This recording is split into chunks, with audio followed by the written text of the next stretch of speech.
won't betray the starting pitching. The lineup is going to provide a lead, and the bullpen will hold on to that lead. Whenever that arrives, it won't be a moment too soon.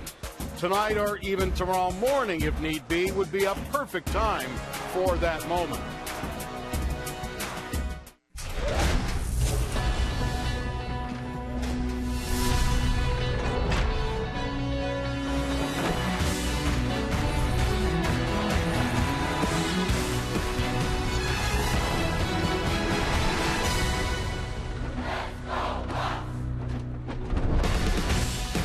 Welcome to T-Mobile Tuesday Night Baseball.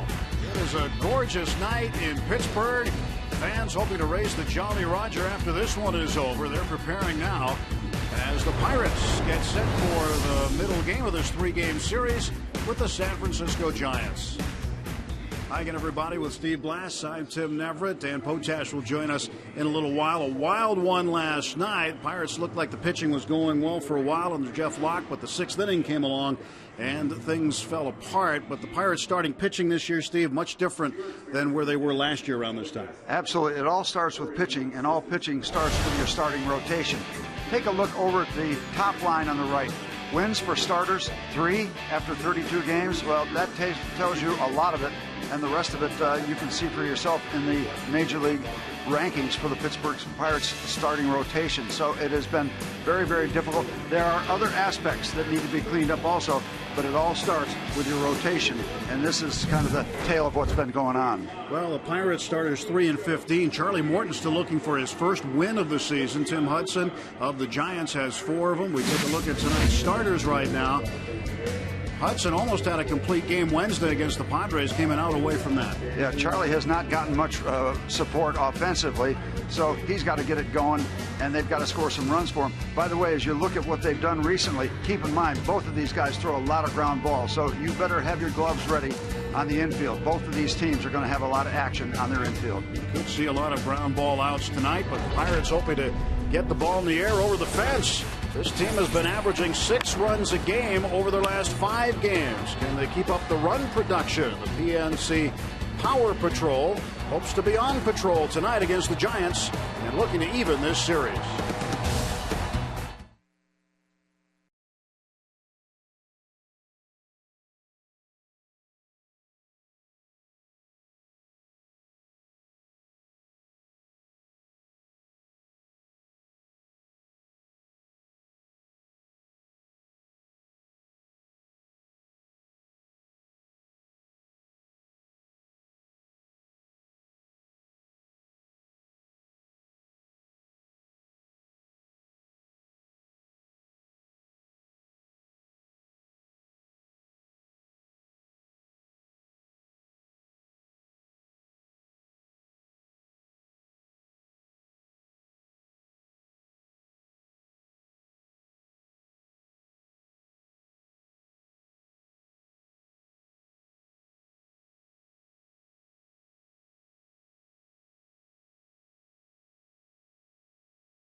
on Root Sports is brought to you by Toyota.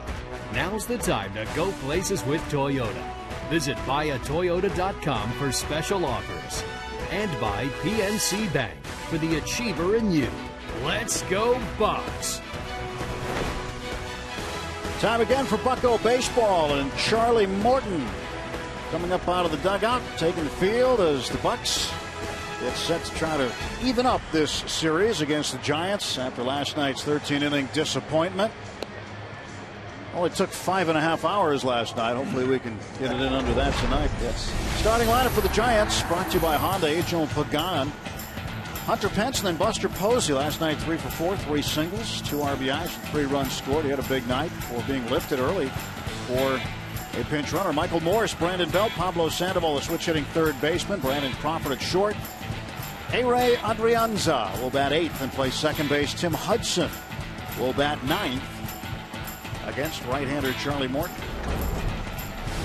And Charlie making career start number 10 against the San Francisco Giants. 3-4 career against San Francisco. Here's what he's done so far this year. Not much run support, but he comes in with a record of 0-4. And you need Charlie to be good to get that taste of last night's debacle out of everybody's mouth.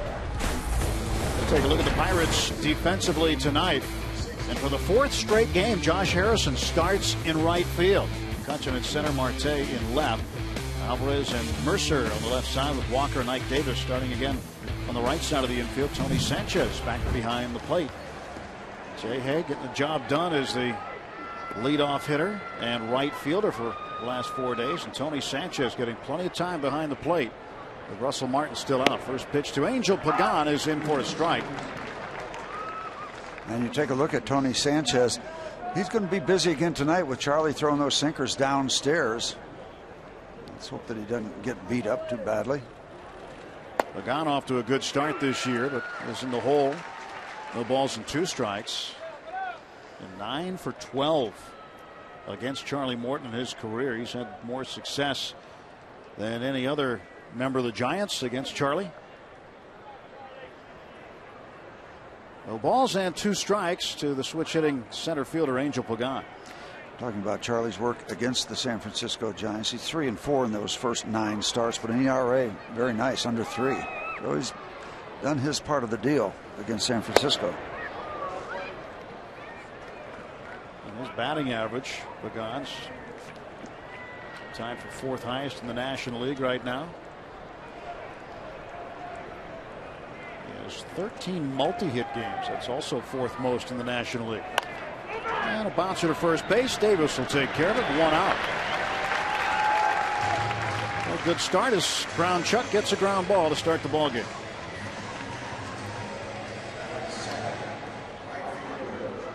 Now Charlie will face Hunter Pence. Pence scored the game-winning run in the 13th last night after he walked. Pence has been a pest. Did he score 4 times last night? He's busy. Yes, he did. He was everywhere. 4 times he crossed home plate. And Charlie's got to get that call right there from home plate umpire Quinn Walcott. He's going to be around the knees because when he is not where he wants to be with his control, they'll take that pitch. And if he doesn't get the call, then he's going to fall behind in the count, and then he's going to have to elevate, and that's a road to problems. Jerry Davis, the crew chief at first. Chris Conroy, Phil Cuzzy, the rest of the crew. Hunter Pence starting his 204th consecutive game. It's the longest streak in the National League, 2nd longest in the big leagues. Prince Fielder of the Rangers has started 537 straight. Pence towards short. Jordy's got it. Spins, guns, and he got it.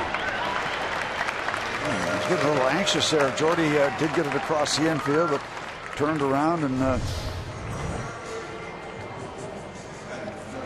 got it done. He gets it there, and then an extra step. I was a little concerned about that extra step after the turn, but all's well that ends well, even if it's close. And yeah, ground balls for Charlie Morton. You're going to see a lot from Tim Hudson also. They're both ground ball pitchers, so it could be a busy ball game. We'd like to see it be a little tidier on both sides, to be quite honest.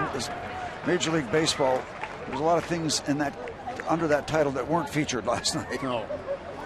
One of the interesting things yesterday during Clint Hurdle's press conference before the game in his office, so just out of the blue, a question was asked about his thoughts of rate of play and pace of game. Pace of game, yeah. It was were the games going fast enough for his liking, and then we end up with a 5-hour and 29-minute game. Posey hits one to right field, and Posey's aboard with a single. Well, you take a look at 3 out of the last 4 games. The 2 games against Toronto Friday night and Saturday night were not classic examples of big-time baseball, nor was last night. But the Pirates won 2 out of those 3 not so good ball games, and you're fortunate. You don't come out on top on a lot of those. So, you know, obviously somebody has to win them.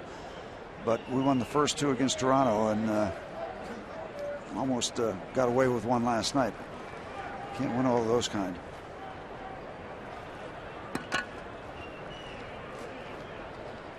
Michael Morse, 8 home runs, and he has provided some pop in left field for the Giants. And they're excited about the possibility of the number of runs he might produce this year, and he may produce the most runs out of a left fielder for San Francisco since you-know-who was playing there. And there were a few you-know-who's with those teams, with McCovey and Cepeda and Mays and Jim Ray Hart. And of course, Barry Bonds. Yeah. And Barry's dad, Bobby Bonds. Right. Was one heck of a baseball player. Leadoff man with great power, great speed. That was not a fun lineup to pitch against. Here comes the 0-2. Ground ball right back to Morton. Job done in inning number 1. No runs a hit, 1 man left. Pirates coming to bat against Tim Hudson.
Bottom of the first inning. The Toyota starting lineup for Pittsburgh. Harrison at the top of the order.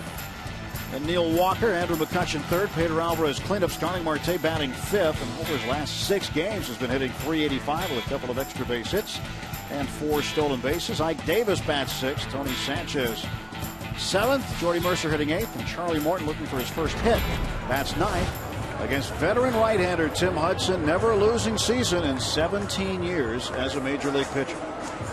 38-year-old right-hander. He has won 209 major league games, 6-6 career-wise against the Pirates.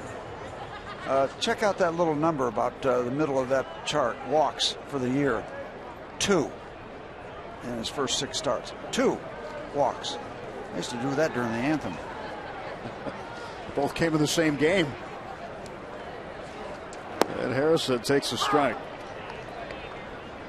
That's unreal. That's That's scary control. So be ready. 306 for Harrison. 6 for 12 since getting into that leadoff spot playing right field. Buster Posey. Well, that's what it was like last night behind the plate, Buster, as Sanchez got beat up. So Buster gets back there. It's a tough night for catchers. It starts out that way. The former MVP. Ouch. Down goes Frazier. Call a tow truck. Hit on the toe. And Tim Lincecum trying to hide. Not doing a good job of it. He'll pitch tomorrow afternoon. And Jay down on strikes. So one gone. Breaking ball from Tim Hudson. He's been remarkably durable. Missed a little time with Tommy John, 2008 or so. Remember Zito, Mulder, and Hudson, the aces of the Oakland A's, for quite a stretch. It was quite a trio. Neil Walker batting next against Tim Hudson. And he fouls this one off. You talked about the walks of Hudson, Steve. Both of them. Yeah, both of them. 30 innings to start the season without a walk. That was the longest span of innings without a walk to start a season in Giants franchise history since 1900.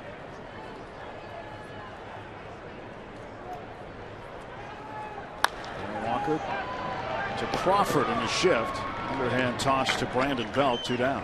So how do you approach that when you know a guy is going to throw strikes and he's not going to walk you?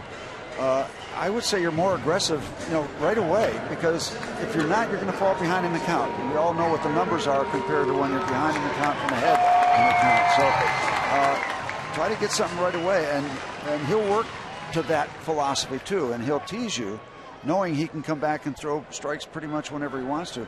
And therein lies part of the story of 209 major league wins. Andrew McCutchen. Just 2 for 12 against Tim Hudson, but hitting .317. 4 homers and 17 runs batted in. 1 ball and 1 strike.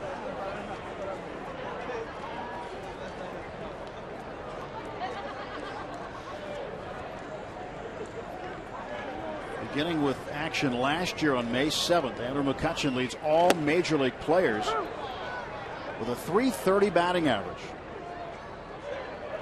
So over a calendar year's time, he leads everybody with a .330 average.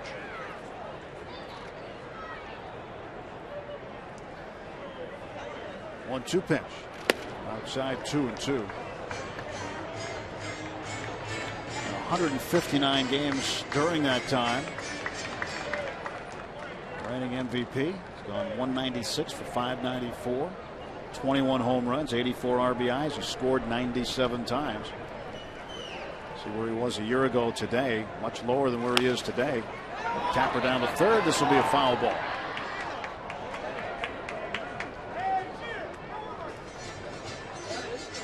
He's been busy, hasn't he? He's been very busy. And Sandoval, the Panda, Kung Fu Panda, has been busy but not very productive. His numbers down from where we're used to seeing him when he was hot. He's shown he is capable of getting on those hot streaks, but not right now. 2-2 to Kutch, 2 down, nobody on.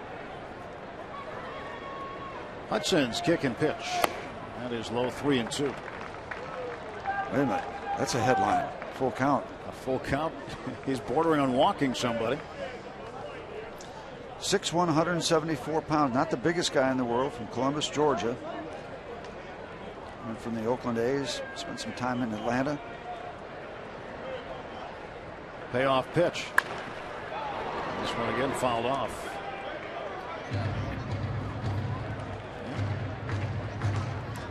Hudson grew up in a small town in Alabama, went to Auburn, and was an all-SEC player at Auburn as an outfielder and pitcher, and now ends up making his full-time home in Auburn, Alabama.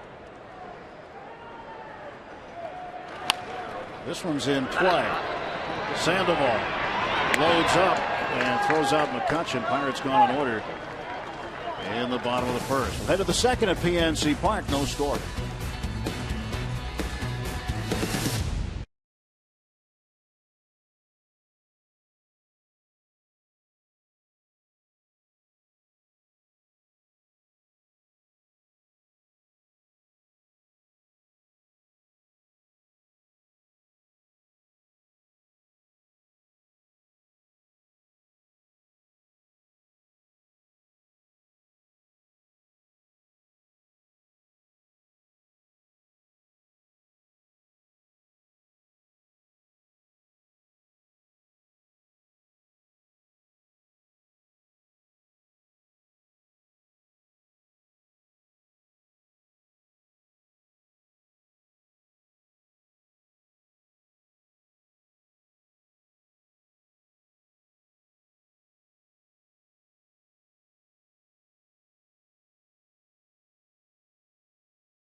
Twitter Tuesday, and we presented some of your questions to Tony Sanchez, and Enet wants to know why Tony wears the number 26. My hitting coach Joe Hastings assigned that number to me. Thought it was a good catcher number, and I was 6 in high school, and then they added a 2, which represents the catcher position. So I kind of kept it, and it worked out for me. And I just my mindset was that it got me drafted, and it's going to get me to the big leagues. So that's why I kept it. We'll have more with Tony's Q&A a little bit later, but Steve, I know you're not big on Twitter, so I'll just ask, why did you wear number 28? Because they gave it to me. Pedro knocks it down. This will be a base hit for Brandon Belt. A second single off of Charlie Morton. Yes, sometimes, when you've got a good bit of credibility joining a ball club, you can request a number. But when you're coming up, I first had number 23 because that's what they gave me. And then I went to the minor leagues, came back, and they gave me 28. So happy to have a major league number. As you watch Pedro, and this is going to be tough business, even if it doesn't come out of the glove. He's really in no position to throw.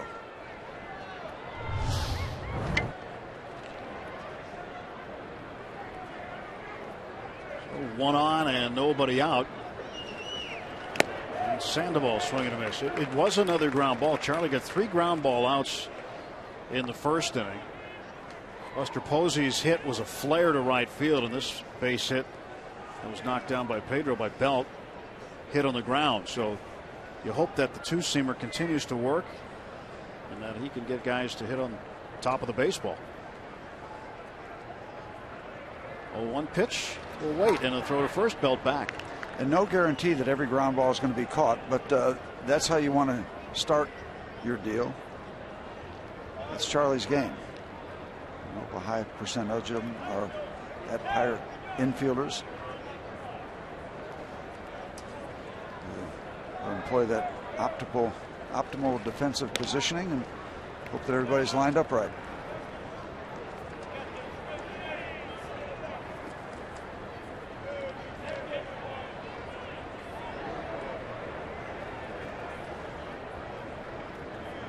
Nothing in 1 to Sandoval. Sandoval off to a tough start with the average 173. Tony throws down. It's into center field. Tony caught a flyer, an error, and that'll send Belt down to third base.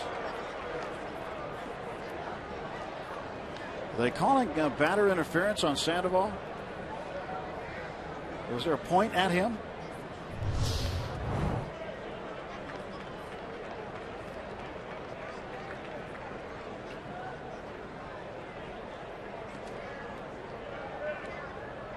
sure what. Well, just indicating a strike. Well, they're not going to move Belt anywhere, but they're going to leave him at third base. I would. Well, they'd be out of the Pirate dugout if there was any kind of situation like that. Just emphasizing that he had swung. That was a strike. That could have been it. That could have been just it. We don't see Quinn Walcott umpire much. He's one of the younger umpires. We haven't seen him behind the plate, so that may have been just an indication for a strike, an emphatic one at that. Yeah, because it looked like it might have been a legitimate call where Sandoval was, and now he's going to. Tony's got to throw down there, and they get the out. And Bruce Bochy coming out to talk to Quinn Walcott here, and he's not too happy right now. Sandoval thought perhaps he fouled it off.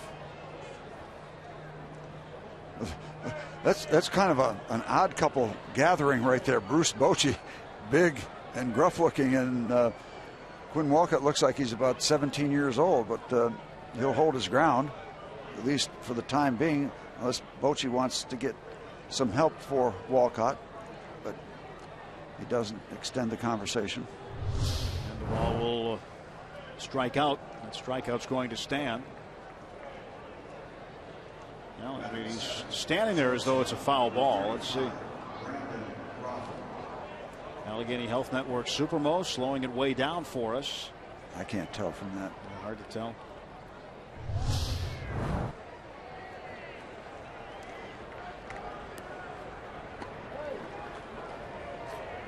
One man out. Infield comes in. And the batter is the shortstop, Brandon Crawford. Strike one. I hope Charlie can get Crawford without advancing Belt. That would be a big out. Keep the Giants off the board. Incidentally, when the Giants this year score first, they're 16-1.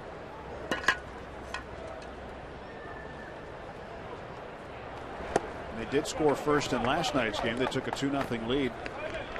Pirates ended up going up 8-2 before the Giants ultimately would tie it. They'd seesaw toward the end, and then the Giants would win it in 13 innings, 11-10. One thing I'm concerned about, and I hope it doesn't become a big factor, a big issue, is that Tony Sanchez behind the plate has struggled with throwing. And that first throw into right center field, you would wonder if the Giants would try to exploit that during the course of the game. 2-1 pitch. Now it's 3-1. Russell Martin still on the disabled list. He and Travis Snyder sitting together. Incidentally, we understand they had their hearings today on their appealed suspensions. We won't get word probably till at least tomorrow. Snyder facing a 2-game suspension, Martin a 1-gamer. So they walk Crawford, and they set up a forced play at second base. First and third and 1 out. For the number 8 hitter, Ire Adrianza.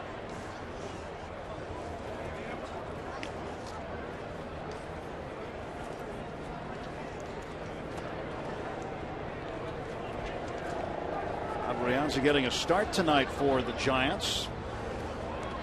Just his 6th start of the season.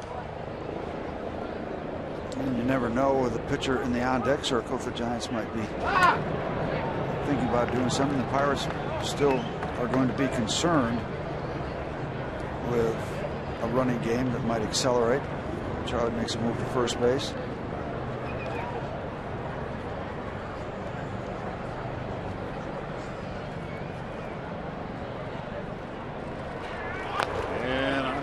Tries to bunt. Bunts it foul for a strike. Trying to bunt for a base hit. Sure.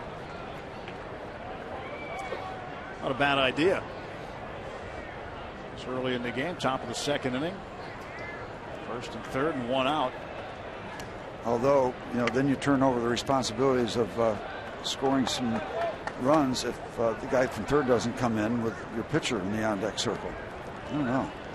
So Tim Flannery, third base coach, flashing the signs rather emphatically. I think if they were going to bunt, they'd try a squeeze play. Put the guy in motion coming in. If you were going to bunt. This will get a run in. And McCutcheon will make the catch. Belt will tag and score. And the Giants with a 1-0 lead as Adrianza drives in his third run of the season. Yeah, that makes more sense from the Giants' perspective than bunting for a base hit, which still might leave your runner at third base and bring your pitcher up. That's where the error on Sanchez really hurts. Even if Belt is safe at second base, chances are he's still there. If it all plays out the same. Right. If you believe in that sort of thing. I don't. A lot of people like the revisionist history with baseball. Hudson, a comebacker. And Charlie will throw him out. Giants get a run on 1 hit, 1 error. 1 man left to the bottom of the second. 1-0 San Francisco.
On Root Sports is brought to you by the Chevy Cruze and your Western PA Chevy dealers.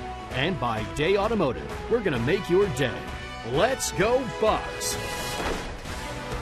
Here's our Day Automotive. This day in Pirates history. On this date, 1951. Bucks lefty Cliff Chambers no-hit the Boston Braves in the second game of the doubleheader. Chambers struck out 4, but did walk 8. There were 2 wild pitches, too. It was the second no-hitter in Pirates history. How many stories about no-hitters recently have we heard with a lot of free passes, a lot of walks?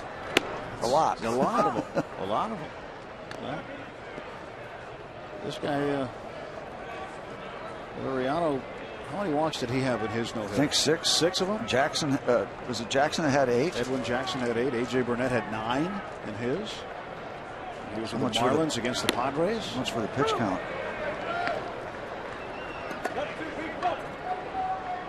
No walks for Matt Cain. He had a perfect game. Almost had one against the Pirates on the Giants opening day 2 seasons ago. Tim Lincecum has been there as well, and a towering fly ball to left field, and Michael Moores with plenty of room makes the catch.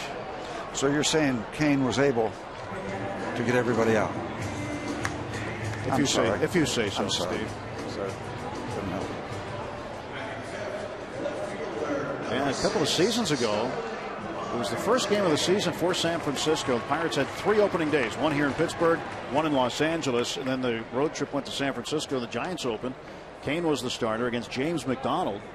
Cain was perfect until the 6th inning when McDonald had an opposite field single, a little bloop single to left. And then after that, he was perfect the rest of the way. Marte trying to bunt his way on and fouled it back. So the Pirates are able to get a hit off Kane. You're still trying, aren't you? Always got to try. Still trying. By the way, that run that the Giants scored in the top of the second was an unearned run due to the error on Sanchez. Marte to the right side, and this is going to be a foot race and no contest. Won by Marte. Base hit.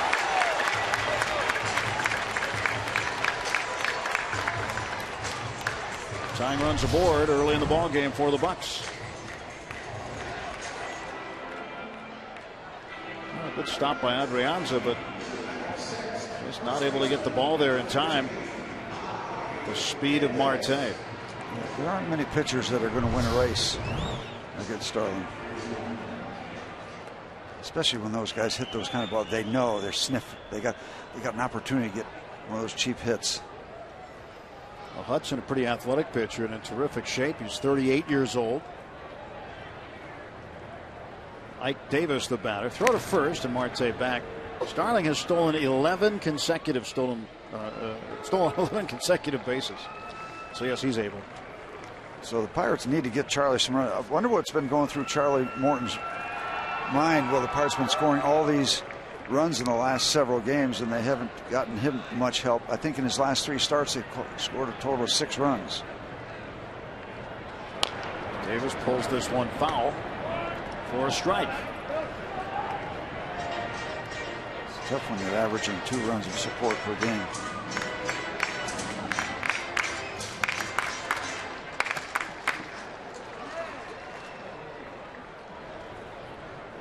Mike Davis has been on base safely in his last 4 games, and predominantly with a walk. Walked 3 times in a game.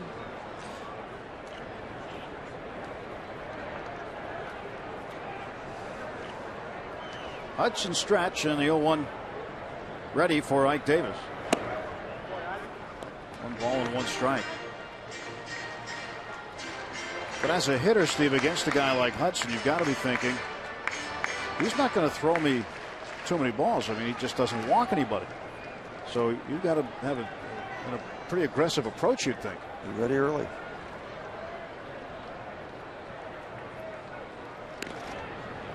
Until he gets back. You know, he's not been a real power kind of a guy. He gets a lot of ground balls, but this season he's going to go over a milestone of 1,900 strikeouts. I don't care how you chop it up. I don't care how many years you've been pitching. That's a huge number. 1-1. And Davis takes inside and low. 2 balls and a strike. Getting ahead of Hudson. Hudson has made 14 prior starts against the Pirates. He's 6-6 career.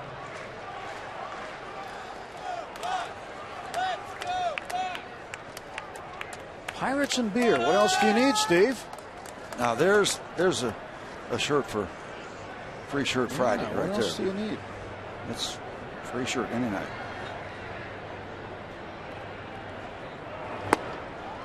It's 2-2 to Ike Davis.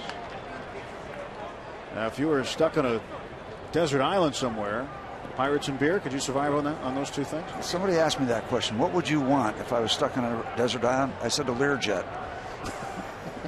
In a runway. Or a dog. Or a dog. Man's best friend. It is a pup night tonight. Lots of dogs out here.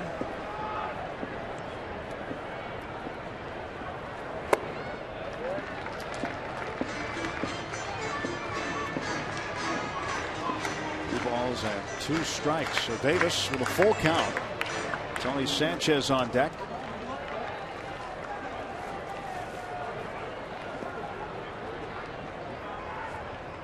One out, Marte at first.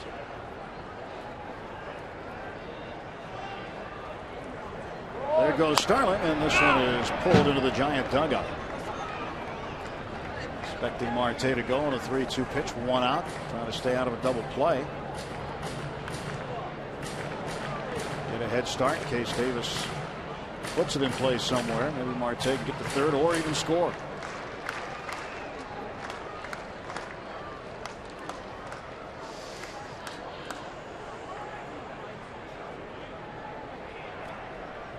3-2. We'll wait as Hudson went on a scouting mission to see if he could catch Marte leaning.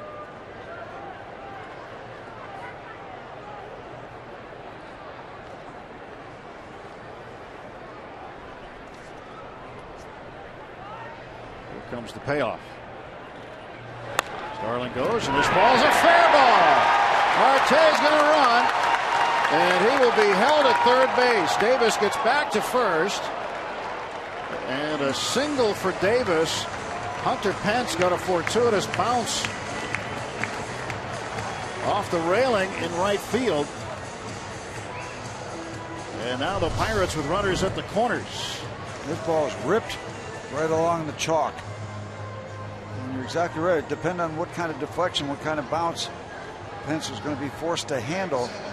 And at the end of this play, kind of interesting because Ike has made a turn around first base, and this relay that comes in toward him, and he was ducking out of the way. And he had to, okay, wait a minute, I need to duck, but I also need to get back to first base. And he does. We're in business. Well, Ike's certainly looking for something good. Again, the lack of walks, we've talked about it.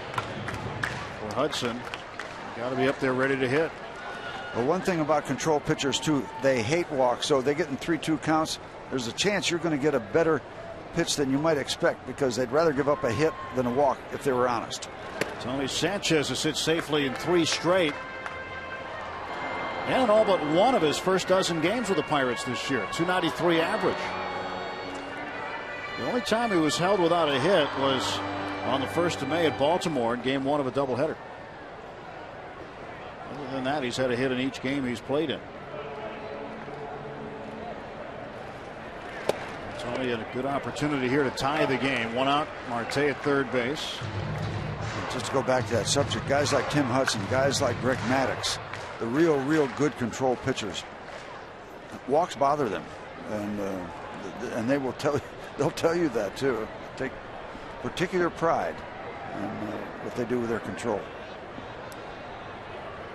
The ground ball. Here comes Marte. He'll score easily. And Sanchez gets the job done. Ties the game at 1. RBI ground out for Tony Sanchez, his 7th RBI. And it's a 1-1 ball game in the 2nd inning. Doesn't have to be pretty. Just have to find a way to get it done. And he does.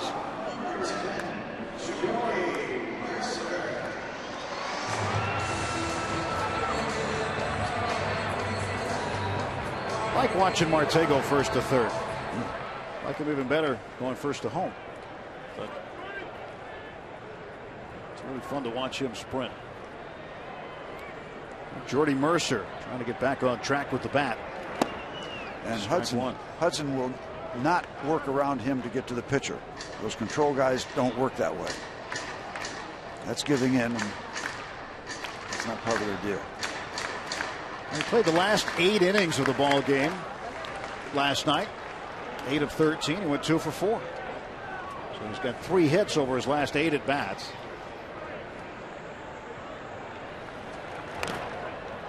Jordy got out of an 0 for 25 slump with a double against Toronto and a pinch hitting role that tied the game on Saturday night. Will Walker's double in the 8th would end up winning it. Look at the parrot. I think he was he doing a selfie with her, or was he photobombing her?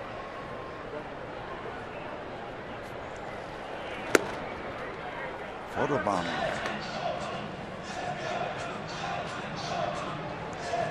Between innings, you have to explain what photobombing is. I'll explain that. I know what the selfie deal is. It's nothing dangerous. Okay. It's nothing dangerous. Yeah, you see a group of people taking a photo and you kind of sneak up and get in their photo without them knowing about it. A photo disruption. Yes.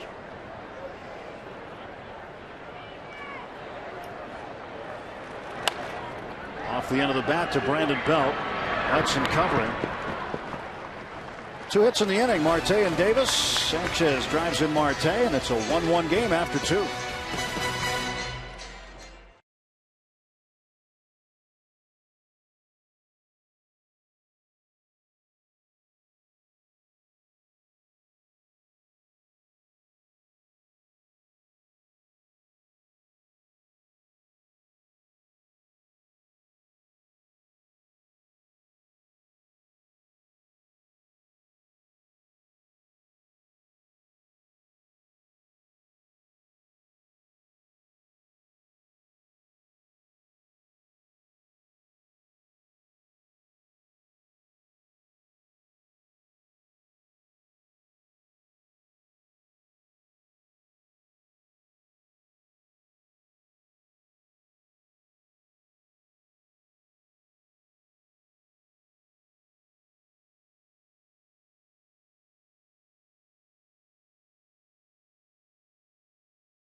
is brought to you by Barrel Automotive.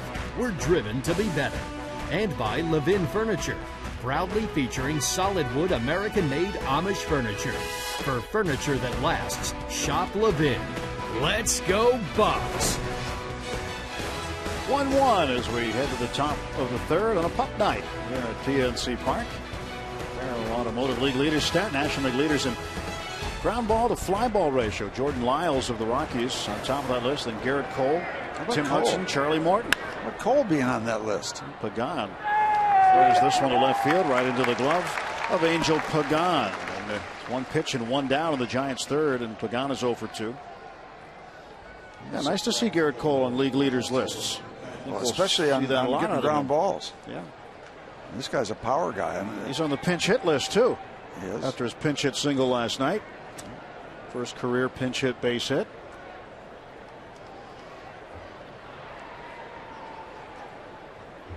Sure, he was proud of that contribution last night. I think he would have liked to have scored. The game would have been over, but didn't happen for him there. But he did get on base when he was asked to get on base.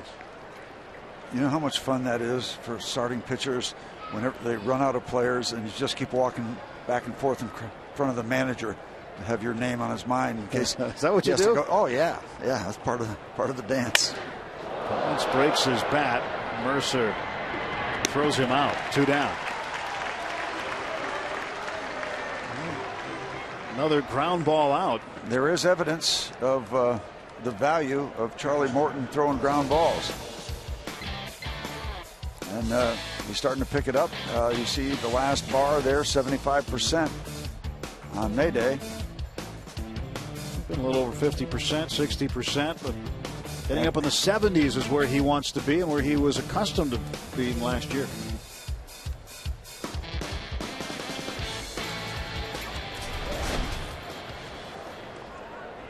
Charlie with 2 outs, pitching to Buster Posey. Posey 1 for 1, single to right field in the first. Posey played first base last night. He's behind the plate tonight.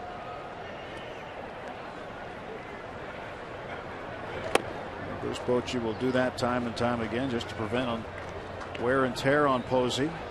Want to keep his bat in the lineup, but don't want him to take a beating. And if he was the guy behind the plate last night, he might have had to catch all 13 innings. Hector Sanchez did that, and Sanchez gets the day off today. Another ground ball. Charlie fields it. And a 1-2-3. Top half of the third inning. It took Charlie only 6 pitches to retire the Giants in the top of the third.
Sunday as the Bucks host the St. Louis Cardinals at 8:05. All moms in attendance Take home a reusable tote bag courtesy of MLB Network. Treat your mom this Mother's Day.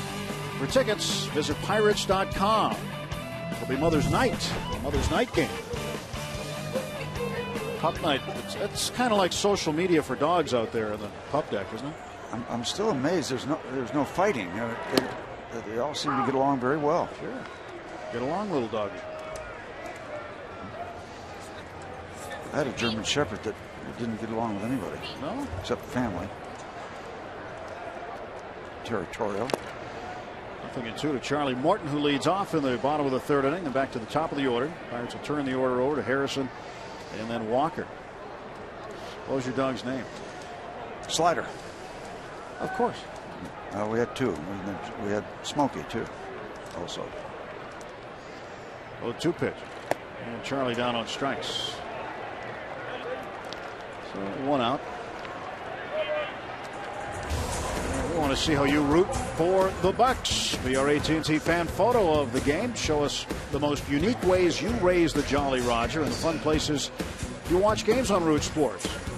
How you display your pirate pride. Show us how you do that. Just submit a picture via Twitter. Hashtag Bucks fan photo. We'll show them during our telecast. Cinco de Mayo +1. Isn't that Sisto Lescano? You know what? She might have been here last night. It was late when we finished up, just stayed over. Enough margaritas and Happy birthday, hat. Happy birthday to you. And if it's your birthday today, happy birthday. That catches everybody. Yep. Harrison, ground ball, backhanded by Crawford. 2 men out, and the Pirates after the third. By the way, birthday. Speaking of birthdays, Danny Murtaugh's son Tim, former Pirate manager, his son Tim turned 72 today. Happy birthday, Tim. We got a note from Tim's son, also named Tim. Let us know that Danny's son doing well in Florida part of the year, out in eastern Pennsylvania the other part. Happy birthday. Neil Walker hitting against a Giants shift. Danny Murtaugh. What a great man. Great man. I thought the world of Danny Murtaugh. Son Tim, 72. Walker trying to take his hit. Happy birthday to Say Willie Hey. Mays. The Say Hey kid's birthday today. 83 years young. Willie Mays. Oh, this is serious now. I mean, that's like, I don't know, filet mignon for dogs.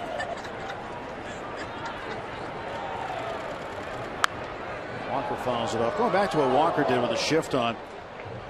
I'm just waiting, Steve, for the time when more hitters try to do what Neil did and bunt and take your base hit. I mean, teams are just vacating third base more and more and more. And a guy like Walker could just lay one down, not like you're bunting for a base hit, just square around like you're sacrificing it. Push it. Put it firm toward third, and then people to walk to first, and Walker's hit by a pitch. So Neil is aboard. Pirates have a base runner with 2 down. That'll bring up McCutchen.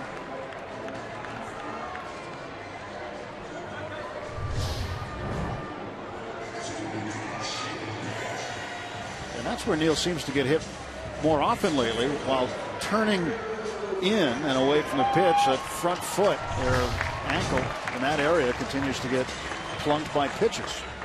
Tim Hudson, never afraid to come inside, led the league in hit batsmen in 2015. There's not much damage delivered with that one. Just his second one of the season, though.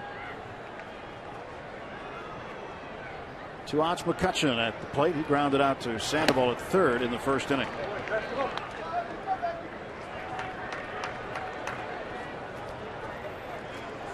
Hit more times than anybody else in the National League. Marte's on the list as well, and tied for second.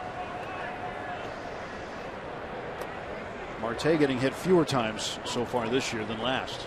It's kind of a good news and bad news situation, though, that hit by pitches chart, because if you get hit often enough, percentages say there's going to be some damage at some point. I mean, you're going to get hurt if you get hit a lot. I mean, it just the numbers just would scream that at you. And as a team right now, Steve, the Pirates have been hit a major league leading 21 times. Okay, yeah, they get you base runners, but it also can get you injuries. 2-0 to McCutchen, 2 outs. Walker at first base. Hudson gets a sign from Posey.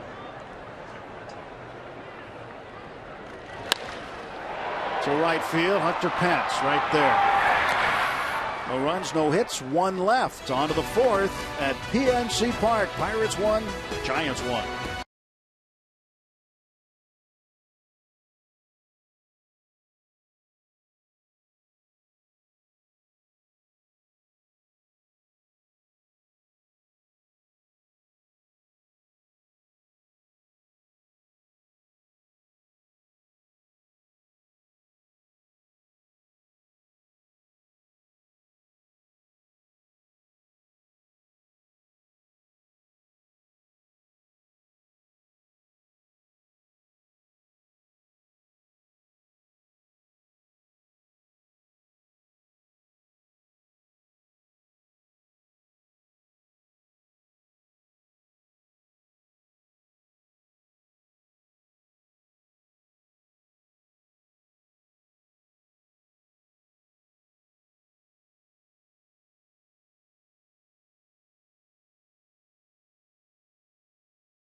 Amped it up in terms of ground ball percentage, 75%, and that's where he wants to be. And we'll tell you why, because since 2011, when he really became, quote unquote, a sinker ball pitcher, 47 starts, 55% ground balls.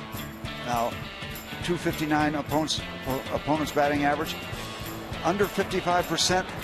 They're hitting 329. So the evidence is borne out. When he's getting ground balls, he's much, much better. The math works. One other number on Charlie tonight. After that swinging strike by Michael Morse, he is 13 for 13 in first pitch strikes. What does that help? And see, when he's ahead in the count, they can't take that sinker. You know, they're going to get rung up on it, especially when it gets to a 2-strike situation. So those borderline strikes, when he's ahead, they can't take them, and they're going to hit the top of the ball. Even if they're going to be called balls, they can't afford it because it's looking like it's going to be right at the knees. And the best they can do is hit the top of the ball. Very rarely will they get under that sinker. Breaking ball in for a strike, and so far 10 balls have been put in play against Charlie. 7 of them ground balls, so he's at 70% in the early part of the game. If he can get 70% or better, that will spell good news for Morton. Morse takes inside, 2 balls and 2 strikes. Well, you're getting some more reflection out here in this area, and you wonder how that plays into the batters being able to see in back of the pitchers delivering. I've never heard a lot of conversation. I've heard a few people pick it up and talk about it. Sanchez has to throw down to first base. Strikeout. It's now 2 strikeouts for Charlie Morton. Have you heard much conversation about the reflection? I've heard. Not really, no. I've heard some people bring it up. Thank you for swinging at that one. Tony steps out there and delivers the ball to first base with confidence. He'll take an extra step, stutter step every once in a while. You remember several games ago, he threw the ball down the right field line. Done it twice. He did it in Milwaukee, too. He hopes that's the last time that happens. Brandon Belt at the plate now, 1-0. There have been issues. Dale Murphy, the former catcher, became an MVP going to center field because of throwing difficulties back to the pitcher. And he's not the only one. There was a catcher named Johnny Edwards for the Cincinnati Reds who, after every pitch, unless somebody was running, would catch the pitch, walk out in front of home plate, and then start backing up and throwing back to the pitcher as he's walking up. Walking backwards. Throw the ball back to the pitcher. Looked very awkward. But I guess Johnny Edwards was good enough where they would put up with that. Yeah, he threw it off the wrong leg. Yeah, he'd be backing up and throw it back to the pitcher. And when he didn't have time to think about it too much, he threw well to second base. Right. That's the ironic Don't thing. think you'll hurt the ball club. Well, there's the free pass. So many athletes will tell you that the less time they have to think, the more time their instincts will take over and they'll do the correct thing. I tell you, sometimes when you have so much time to think, there's stuff just bombarding your thought process. Too many options that are incorrect. The instincts take over. Usually you're in pretty decent shape.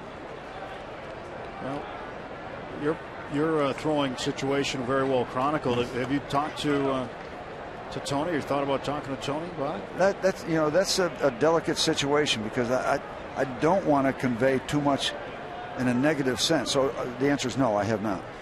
You've talked to other guys though. I have. Been around baseball and had some issues. I talked mostly to Mark Wohlers. I talked to Rick Ankiel after the fact when he became a major league hitter. And sensitivity, because I never got over it. So what kind of good advice was I going to give them other than just keep trying everything you can? And that was my advice to Ankiel, to Wohlers, thinking about all the guys who went through that. Because if you don't stop trying things, you'll never figure it out. But if you keep trying things, something might click and get you back to where you were. And by the way, we want to talk a little bit about this new hat that I was given to me by my friends from Torrington, Connecticut. Yeah, I think the folks noticed you had a hat on it. Yeah, because we hadn't transitioned into that subject yet. From the University of Connecticut, the championship hat for both the men and women, national champions from the University of Connecticut stores. I'm sure you've been there. I couldn't get in. You couldn't get in? No, but congratulations to the Huskies, the Lady Huskies and the men Huskies. In the air to left center, long run for McCutcheon. In front of the notch. And into the notch, makes the catch. I wonder if we have any Huskies here on Pup Night. I think that would be very appropriate for the Yukon Huskies that, I don't know if I mentioned, won the national championship for both men and women. Oh, I hadn't heard that. Well, it gets a pretty good ride, but guess who's usually there? So thanks to Roger Pollock and his wife Judy coming in from Torrington and giving me this hat. And not to mention the homemade peanut butter cookies. That is not a Husky, but that's a big dog right there. How much does that eat? As much as he wants. Wow. St. Bernard.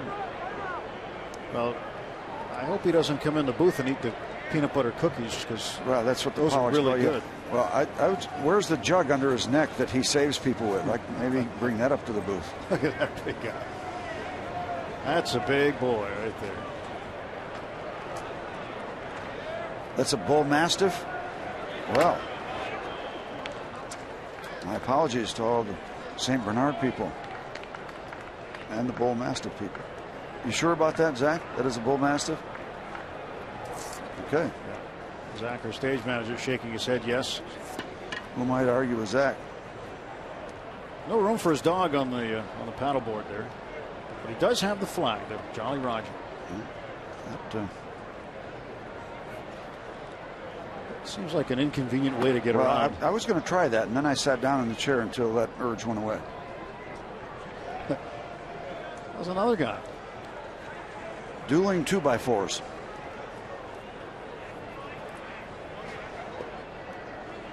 Well, if this is a race, it's not a race. 1-1 to Crawford. Belt off of first. And a strike called. 1-2. Steve, did you know the Connecticut Huskies won the national basketball title, both men's and women's? I was aware of that. Yep. Just thought I'd bring that to your attention.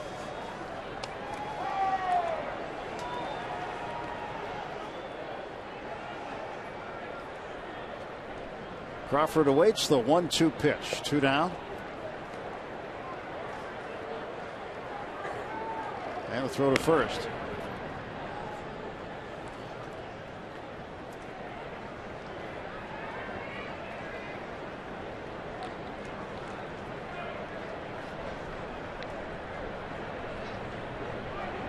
Crawford tonight walked.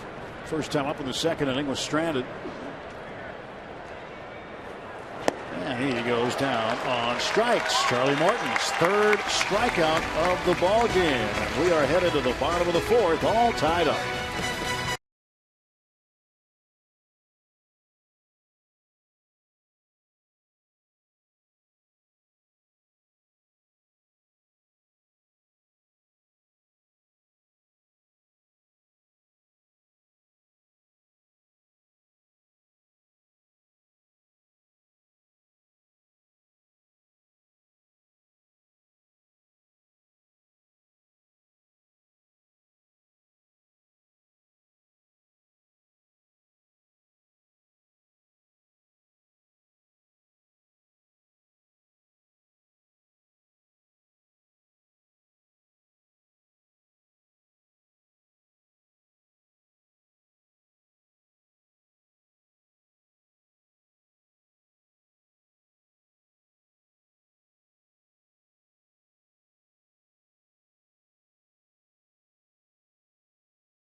Ralph Kiner was a Hall of Fame slugger for the Pirates. A distinguished baseball announcer and a known name among the Hollywood elite. Celebrate his life and career with interviews from his teammates, fellow broadcasters, and Kiner himself on a special Inside Pirates Baseball tonight after postgame on Root Sports. And the number 4 for Ralph Kiner on the right jersey sleeve. Pirates uniform this year. Pedro Alvarez leads off. He's 0 for 1. And he swings the first pitch, grounds it to Brandon Belt. Just like that, he's 0 for 2. Ralph Kiner would have enjoyed watching Pedro. Probably had a chance to watch a little bit of him. And, really appreciating that kind of power. Kiner led the league in home runs for 7 seasons. Not going to find many guys today who are going to do that. That's compressing a lot into a few years. Marte is 1 for 1. He has scored the lone Pirates run. And he takes inside for a ball.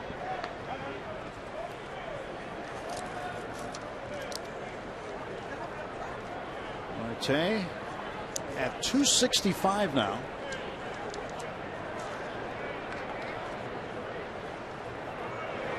Takes a pitch. 1 ball, 1 strike.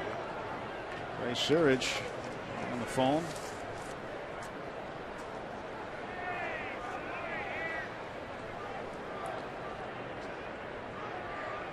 Didn't look like he was on the phone to the bullpen, however.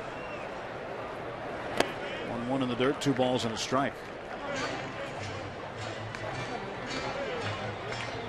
Shark Tank's quiet.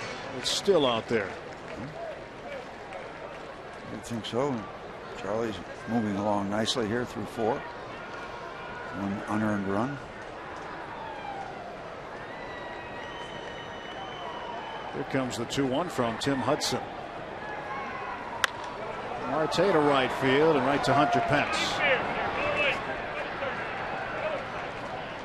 2 out.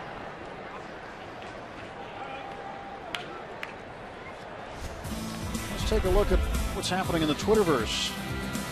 This is Saratoga. The St. Bernard is offended, Steve. Well, we got it right. Zach helped me out. I apologize. Identified a St. Bernard as, or a Bull Mastiff as a St. Bernard earlier. Saratoga, I apologize. Look at how handsome that dog is. He looks insulted and offended, yeah. Sincere apologies, Saratoga. It's Ike Davis. 2 outs, nobody on. Takes low ball 1. Davis 1 for 1. There is a Bull Mastiff. Still no jug under his neck. What size is that T-shirt, by the way? That might be a XX. And he eats cameramen for dinner.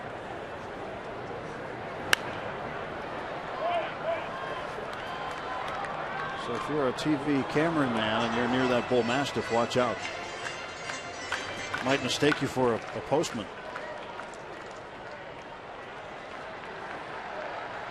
Oh, look at that. They're friends. That's Terry's left hand. And because the right one was bitten off. Yeah, he doesn't have a right one. Bit the fingertips off the glove, too. Looks like a gentle giant. I'm sure it is.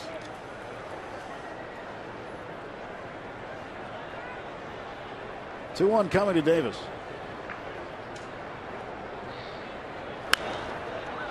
2 balls, 2 strikes to Ike. 2 down, base is empty. Bottom of the 4th inning of a 1-1 game.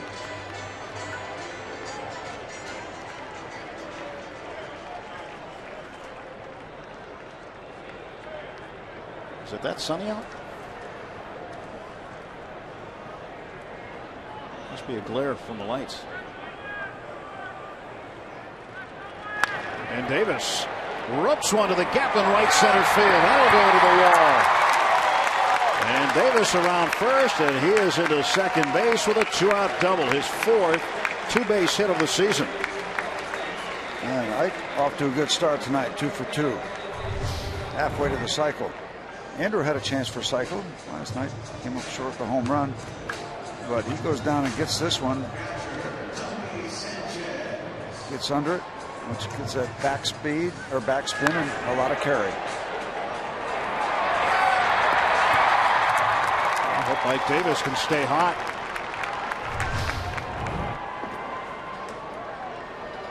Tony Sanchez 0 for 1, but he drove in Marte with a ground ball out in the second.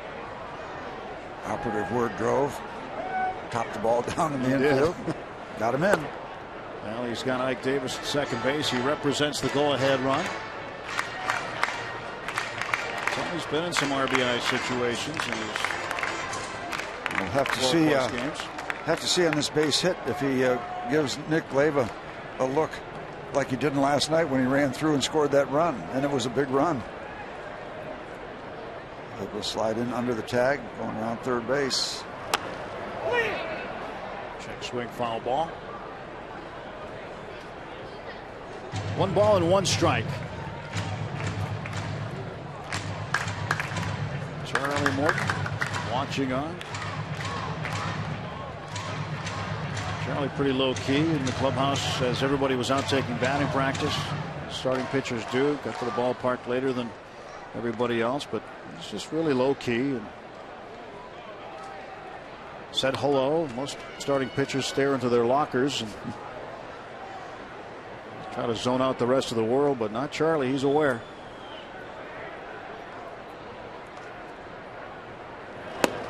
Strike call to Sanchez.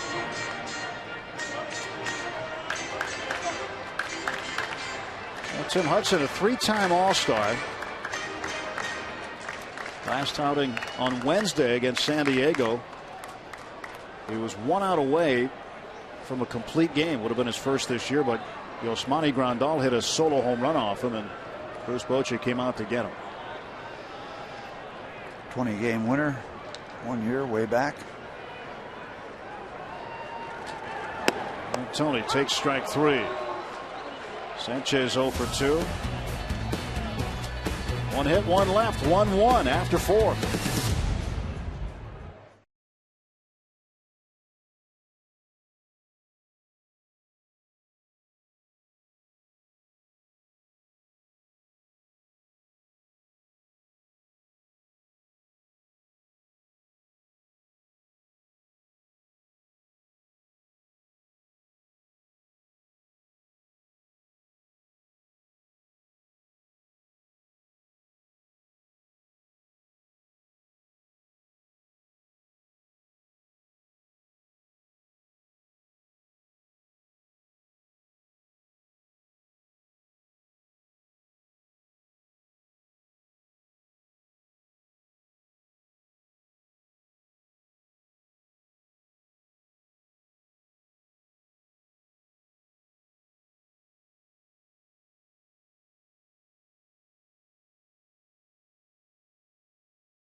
And Twitter Tuesday continues with that man, Tony Sanchez. Melissa wants to know what level of minor league baseball was the most enjoyable and productive. All right, Indianapolis, without a doubt. Indianapolis is a big league city.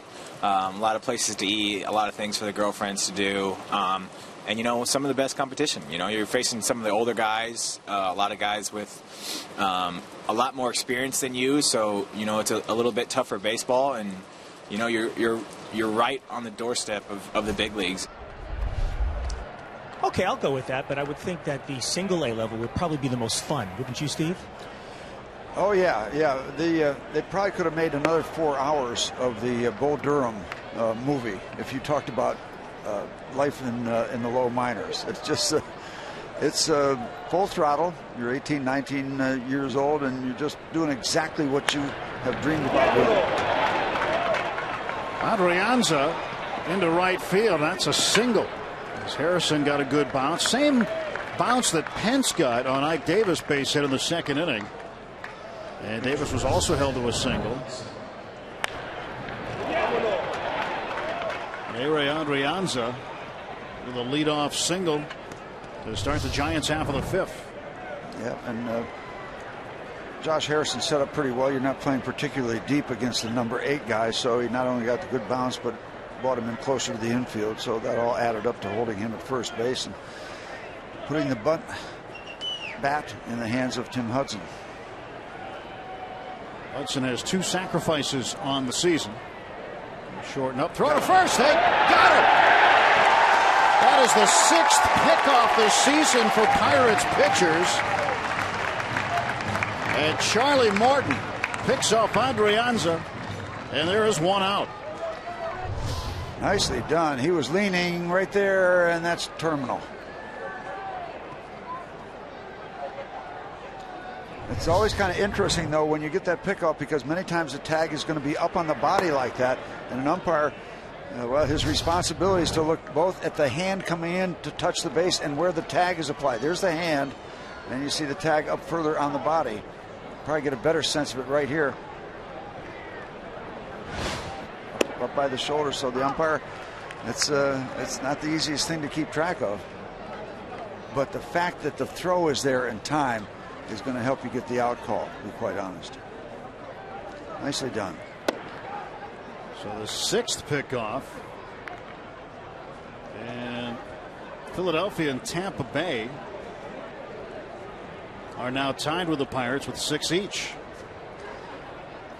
One of the ways you can pick somebody off, hold it to stretch like Charlie did, and then he made the lean, and that gave Charlie the chance to get it over there. Last year, how many pickoffs do you think the Pirates had the entire season?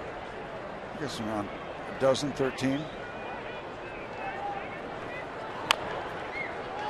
I know in 2012 they had 5, so they've already had more than they had in 2012.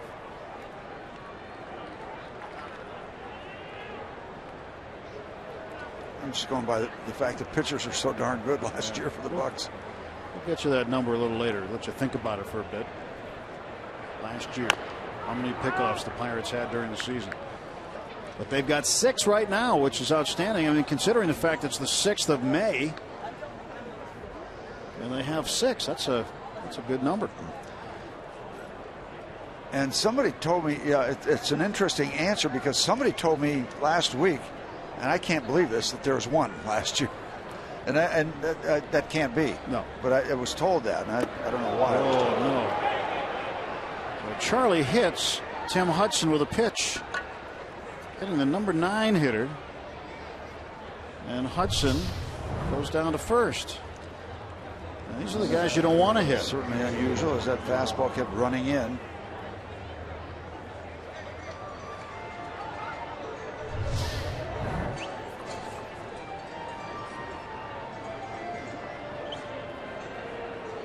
Not a problem for Hudson. He understands. He was a position player in college and was a very good hitter, actually. 1997, as a senior at Auburn, he was the SEC Player of the Year. He had .396, 18 home runs, 95 RBIs.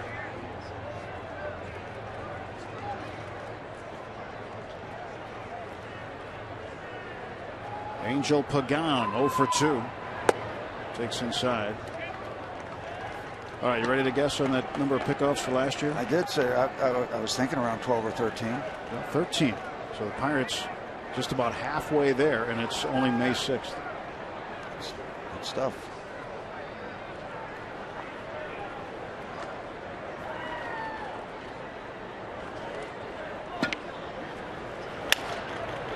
Pagan, a little flare, and Jordy Mercer right there to make the play. And 2 out for the Giants in their half of the 5th. It's a Free Shirt Friday this Friday. The Pirates hosting the St. Louis Cardinals at 7:05. First 25,000 fans take home a Russell Martin t-shirt. Thanks to Root Sports.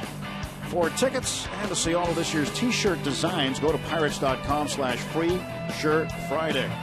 That's a cool looking shirt, isn't it? You know, last night, Tim, a lot of broken bat base hits from the San Francisco Giants. So it doesn't happen on that one. They break yet another bat, but this one also cost them an out. There had to be 5 or 6 broken bat base hits. Well, there was 112 hits, so you figured a percentage of them would be broken bats. And there was close to 450 pitches thrown in the game last night, too. So you figure there's going to be a relative number of broken bats. 1-0. Pence checked his swing and appealed to Jerry Davis at first. 2-0 to Hunter Pence. Pence 0 for 2. Pair of groundouts to Mercer. 2 down, top of the 5th. A 1-1 game. Each team with 3 hits.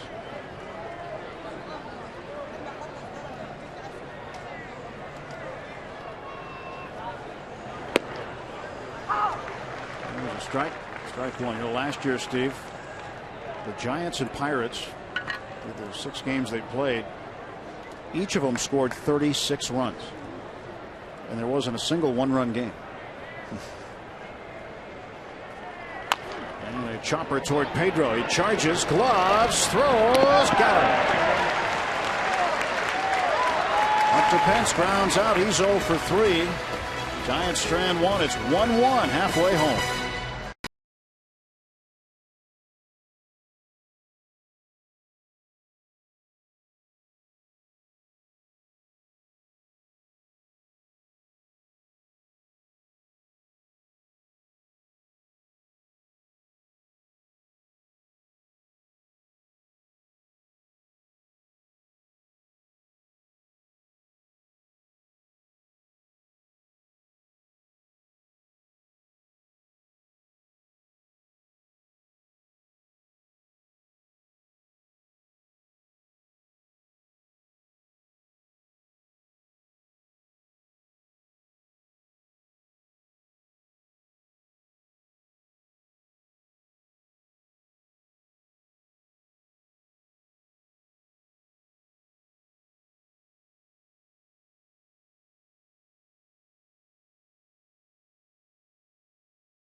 Ball on Root Sports is brought to you by T-Mobile Tuesday Night Baseball. 1-1 as we go to the Pirates half of the 5th inning on a gorgeous night in Pittsburgh. Folks, you can follow every Pirates game with MLB.com @bat on your favorite mobile phone or tablet. Get live look-ins, instant replay, score stats, audio, free MLB.tv game of the day, much more. Download on the App Store or visit Pirates.com today. With Steve Blass, I'm Tim Neverett. Dan Potash with us tonight as well. As the Pirates and Giants are even at a run apiece. Jordy Mercer will lead off against Tim Hudson. Takes strike one.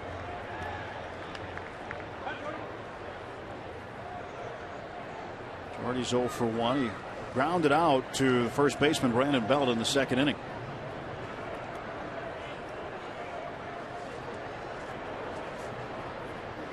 Oh, 1 pitch. And Jordy hits one toward the middle. Crawford stabs it, throws to first. Oh, what a play. What a play by Brandon Crawford to take a hit away from Jordy Mercer. Wound up becoming an ice cream cone in the glove of Belt, the first baseman. Terrific play. 6-3 with some flash. He gets it, the turn, the throw, and he pulls it in.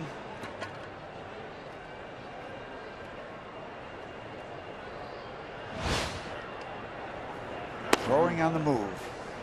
Not the easiest thing to do. There's 2 errors and 116 chances. I think those guys were separated at birth. Garrett Cole and kind of look together. Look like it.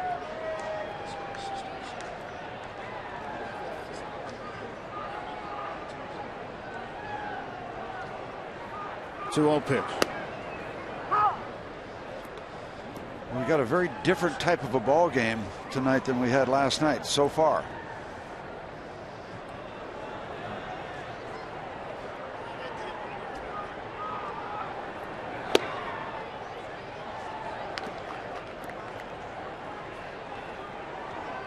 Two balls and 2 strikes. Charlie hooked up with Tim Hudson. A lot of pitching going on right now. All right, back to Hudson. Blocks it with his body. Picks it up, makes the play. 2 men out now for the Pirates in the 5th. On this week's Inside Pirates Baseball, Roberto Clemente gets hit number 3,000 for our Buck Money moment. Jason Grilly cooks up some grilled cheese for the community. And there's a lot more in store for you as you watch Inside Pirates Baseball, presented by Allegheny Health Network, tomorrow after postgame on Root Sports.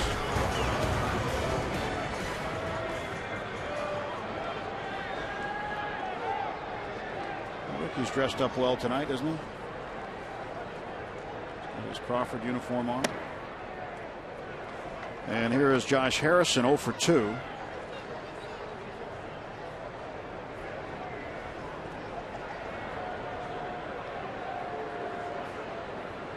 One 0 pitch coming.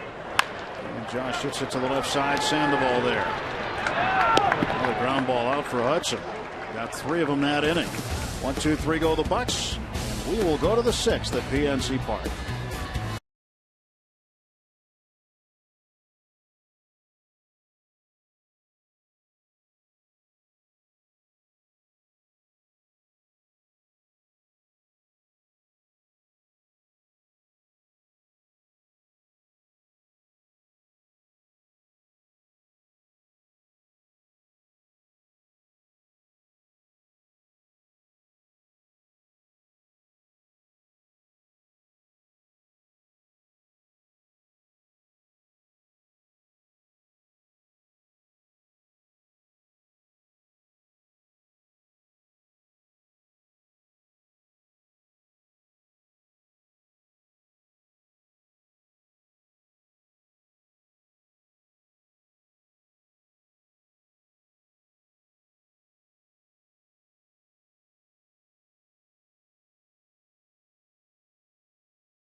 to Q&A with Tony Sanchez, and the judge wants to know why Tony uses his middle name.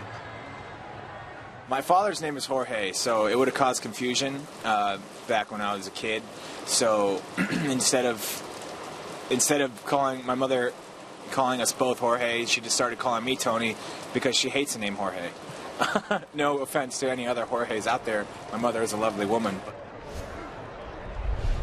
Okay, now I'm confused. You got a name that his mom didn't really like, so if he went with the I don't know. I guess Tony's okay, but Jorge's not bad either, right? All right, thanks, Jorge. Yeah. Jorge Potash reporting. Buster Posey takes a strike, and it's 0-2. I wonder what would happen if Russell Martin just used his middle name. He's got several middle names. One of them being Coltrane.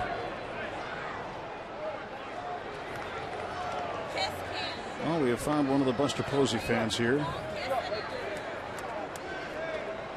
A lot of them out in the Bay Area. There certainly are. Well, Buster, in case you hadn't noticed, pretty good ball player. And another ground ball to Charlie. 1 out. So Posey leads off, grounding out to Morton. Well, this is where it all fell apart last night, Tim, as Jeff Locke was motoring along through that fifth inning, but the top of the sixth, it just caved in. At that time, the Pirates had built up a big lead. I think it was 8-2 at that point, and it didn't go well in the top of the sixth inning. The San Francisco Giants kept hitting and hitting and hitting until it got real close. Overtook the Pirates. That was one of the toughest games to walk away from last night. You know, the old cliche, some losses hurt more than others. But, whew, that was punching the gut.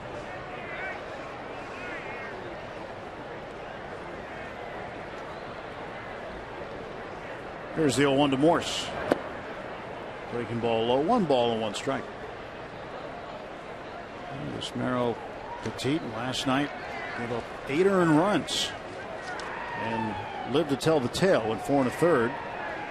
He was starting in place of Matt Cain, who's on the DL with a sliced up finger.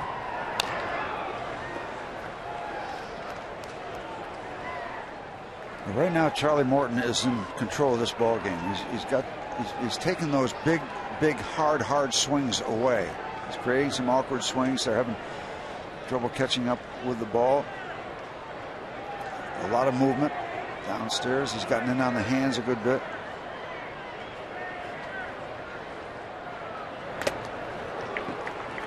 Didn't take away that big swing, but it was on the breaking ball, so effective delivery for Charlie at around 77, 78 miles an hour. Right cross to the chin. What does the catcher do? Hey, give me another ball. Shakes the mask right back into position. Business as usual. This one behind Morse. Uh-oh. I would say that one didn't hit its target. Not meaning Morse. Had a lot of run. The one that hit Hudson did also. How do you get out of the way of that? Your first instinct as a hitter usually when something's coming at you is to go backwards. But that'll get your attention. Now what's coming? Jammed him. Here is Ike Davis in foul ground making the catch. Morse is 0 for 3, and there are 2 out for the Giants in the 6th inning. Allegheny Health Network injury update. Wandy Rodriguez makes a second rehab start tonight in Altoona against the Bowie Bay Sox, and it didn't go very well. Early on, he had 7 pitches in the first inning, 8 in the second, 12 in the third, but in the 4th inning, through 39 pitches, ends up giving up 7 earned runs tonight, and a total of 93 pitches for Wandy through 6 innings. 2 outs and Brandon Belt at the plate. And you wonder what they're looking at. Well, you know, many times you say, all right, That's what he gave up. How did he feel? How did he throw? There are a lot of things to examine. 7 runs in a rehab start at AAA is not the same, obviously, as it would be up here. So you wonder what is behind the numbers that the Pirates are looking for and looking at and coming away with.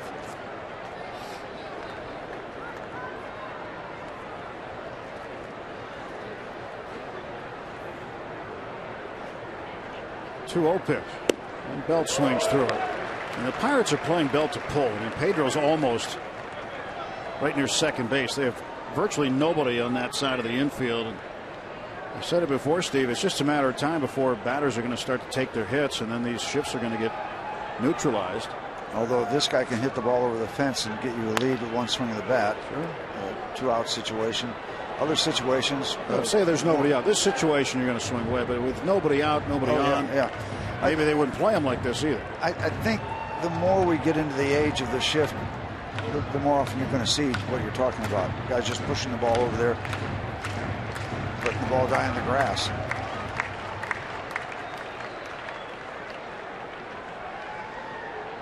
But now this guy's got too much power to do that. Did it hit him? It did. So Belt is plunked. Are we saying now that Charlie's effectively wild? All of a sudden, still only giving up 3 hits. Right off the shoelaces.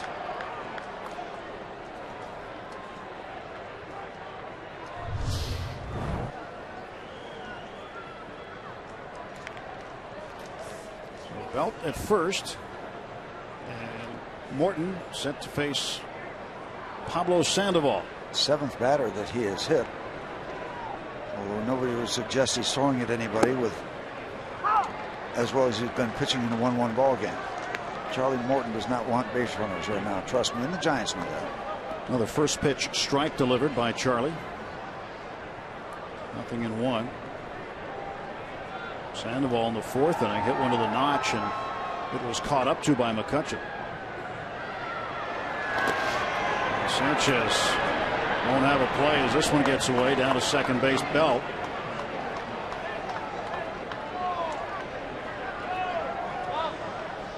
Well, the wild pitch puts Belt in scoring position.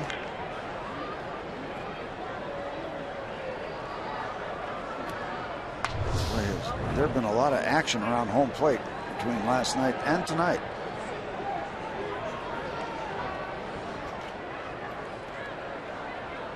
Ready for the 1-1 is Sandoval. Here it is. This ball inside. 2 balls and a strike. Charlie's only thrown one wild pitch coming into the game.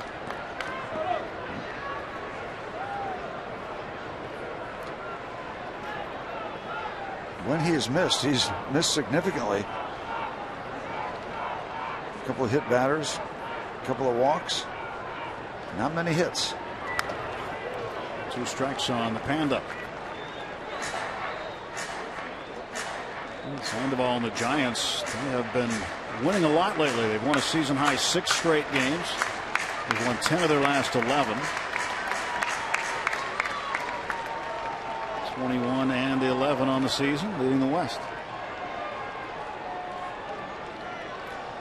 Let's see if Charlie goes down and away with that sinker.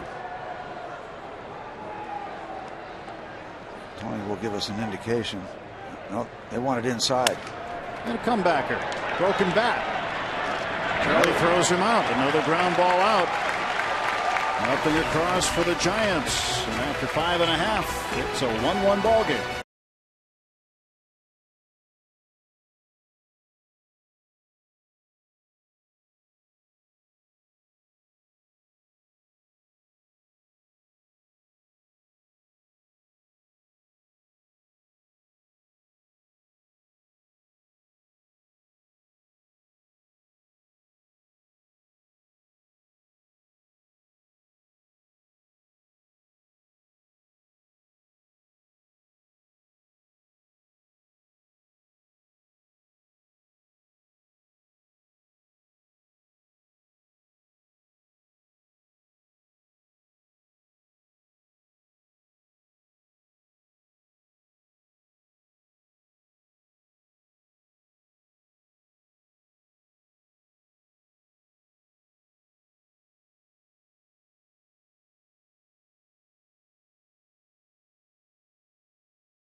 Allegheny Health Network Supermo showing us some of the scenes of first part of this ball game. Very pleasant night in the Bird tonight. 1-1, bottom of the 6th, and leading off for the Pirates against Tim Hudson will be Neil Walker. Walker's 0 for 1, was hit by a pitch in the 3rd inning. And Neil pops this one up down the third base side, and it will not be caught. Something's got to give with Mr. Hudson and Mr. Morton. Something sudden, perhaps. Well, the Panda was motoring in that direction. If I were a parrot, I'd be nervous.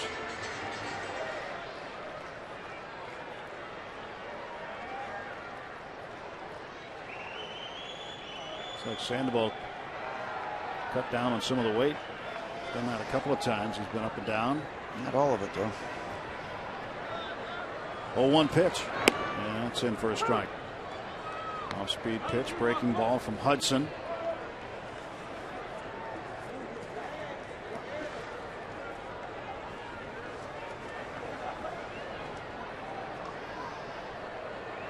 Oh, 2 to Neal.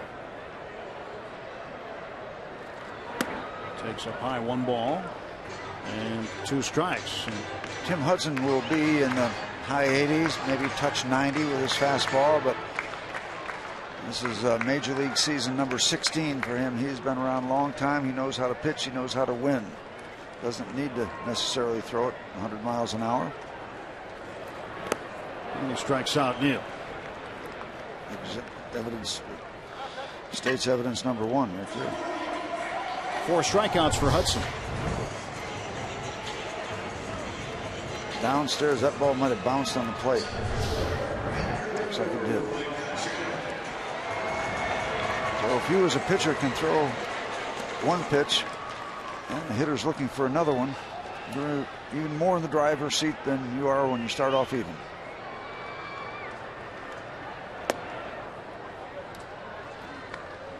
Want to know to Kutch. One thing pitchers have to never lose track of. They have the edge. They throw the ball. The hitters have to react. Last 11 games against the Giants, Kutch is hitting better than .470. 4 doubles, 2 triples, 2 home runs, 10 RBIs. He starts picking up his average during the month of May, and it's reflected in his career average for the month, which is .327. Ground ball hits Crawford. 2 out.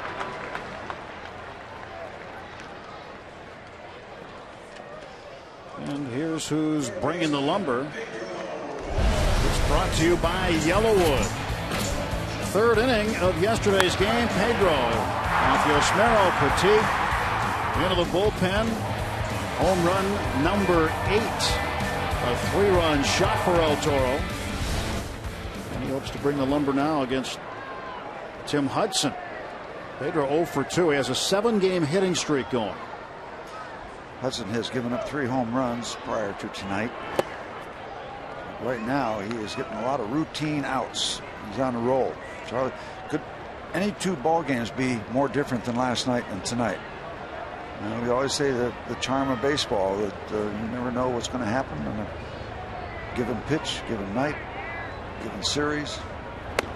We talked about seeing both pitchers roll a lot of ground ball outs. Hudson has 10 ground ball outs right now. So he's in double figures. Charlie in that neighborhood too. I think he's not far from that if he's not there. Charlie also at 10. 1-1 ball game. All adds up.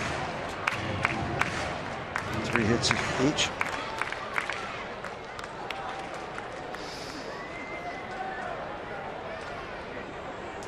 Two-one coming to Pedro Alvarez from Tim Hudson. Inside, 3-1.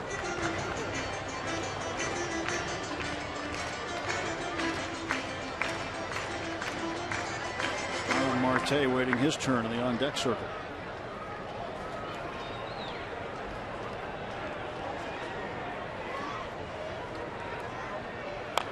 Pedro Pounds this one foul. We told you about the high ground ball rate, and nearly 80% of the time, 79.2% of the time coming into the game, the opposition would hit a ground ball off of Hudson. It's the third highest ground ball percentage in the National League.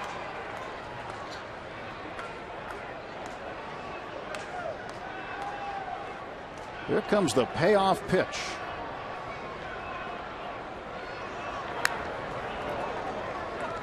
They go get another. Quick turnaround, Steve. Tomorrow, 12:35 game. Yep. In the afternoon, Tim Lincecum, Garrett Cole, the matchup. Day baseball. Come on up. Last chance to see the Giants in person. They don't come back this year. Unless. The only way would be in the postseason. There you go.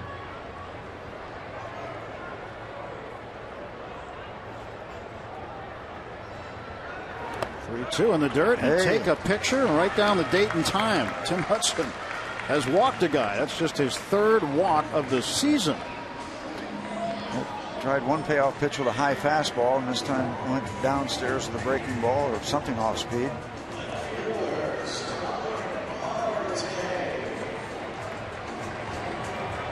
Pirates with a base runner and 2 outs. And Marte, the batter, Starling 1 for 2.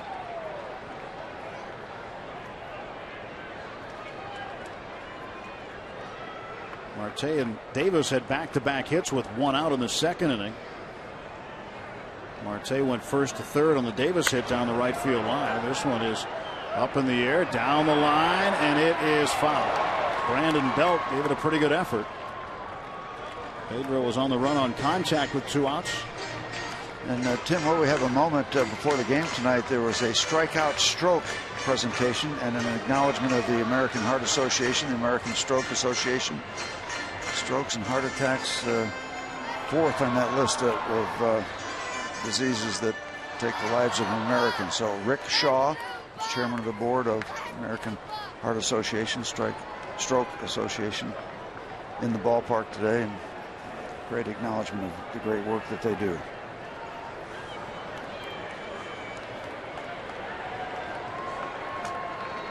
Strikeout stroke. Strike 2 to Marte. They're all cruel. Strokes are some of the cruelest blows.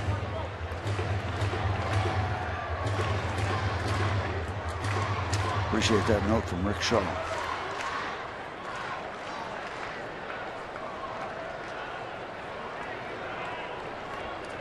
Hudson, third time through the order, will pick up his slider use a little bit, using it just about 25% of the time.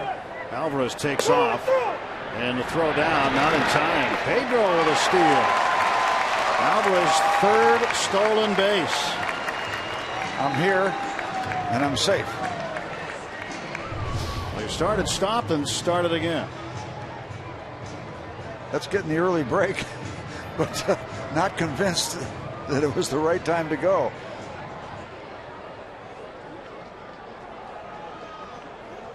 That's when you really have speed, when you can go halfway and I can still make it. Sneaky fast, Del Toro. So now he's in scoring position, representing the go-ahead run. A 1-2 pitch. Marte strikes out looking. 2 strikeouts in the inning. We're through 6, on to the 7th. Still a 1-1 ball game.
game changer. Charlie Morton continues to get ground ball out after ground ball out. Brown Chuck living up to his nickname tonight.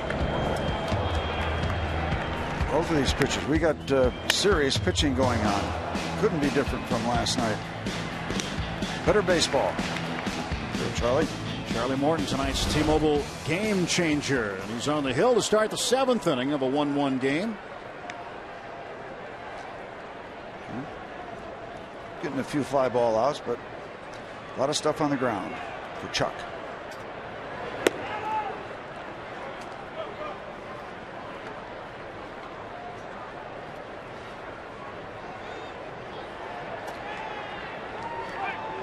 Crawford leads off. But no safety net for Charlie. It's a 1-1 game. 1 ball and 1 strike.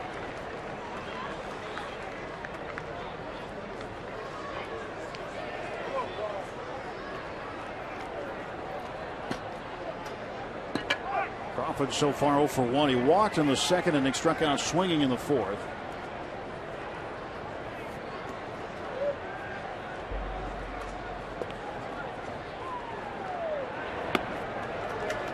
Two and 1.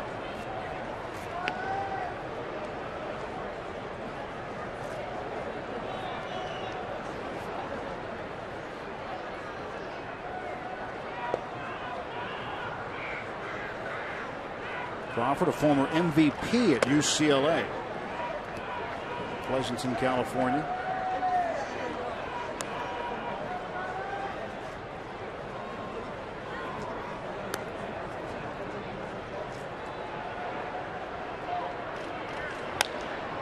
This one is popped up foul, chasing it Alvarez.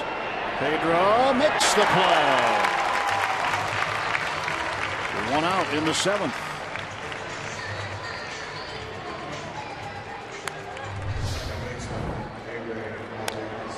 The slicer down in back of Pedro, but he's able to track it, measure it, and get it.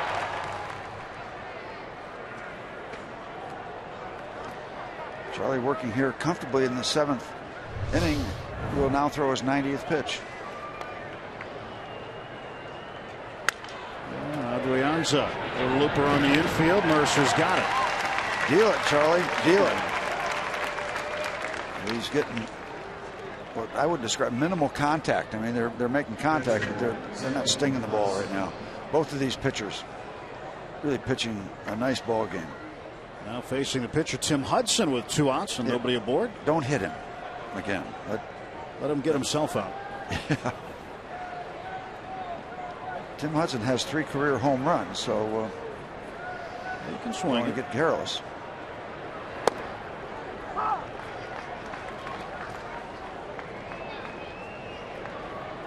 Oh, and 1 to Hudson. Steve mentioned he was hit by a pitch in the 5th. And wow, that sounded like it nicked something. It toward his helmet. I need another look at this. That was toward his helmet.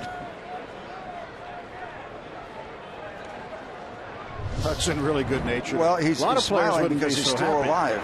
Yeah. Charlie, let's have a little talk here.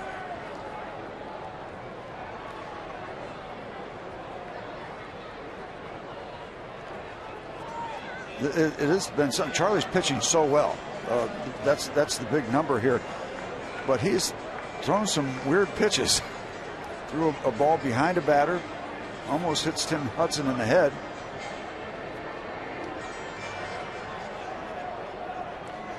Ray's over there sorting it all out. Now it's 3-1. Charlie's got to come with a strike here. Doesn't want to put Tim Hudson on and get back to Pagan. Pagan 0 for 3, sitting in the on-deck circle. And a strike, 3-2. Don't want to put anybody on now. It's the 7th inning. It's a 1-1 ball game. Well, Pagan came into the game 9 for 12 against Charlie. He's been able to get him the first 3 times. Payoff. Chopper in fair territory. Tags him out. Go, Tony. 2 unassisted and a 1-2-3 top of the 7th. Stretch time at PNC Park.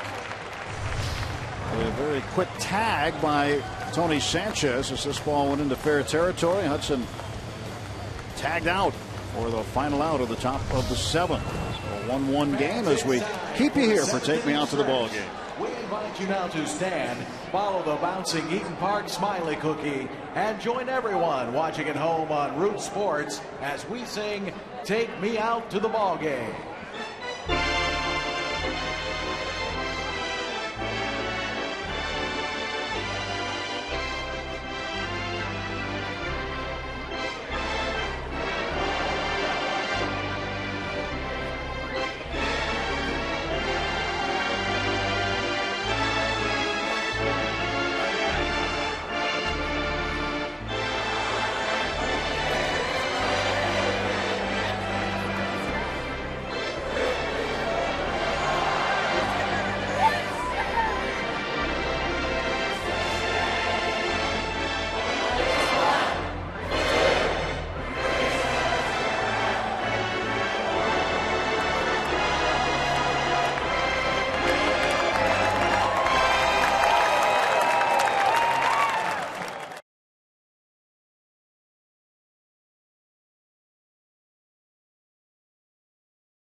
One as we go to the bottom of the 7th inning.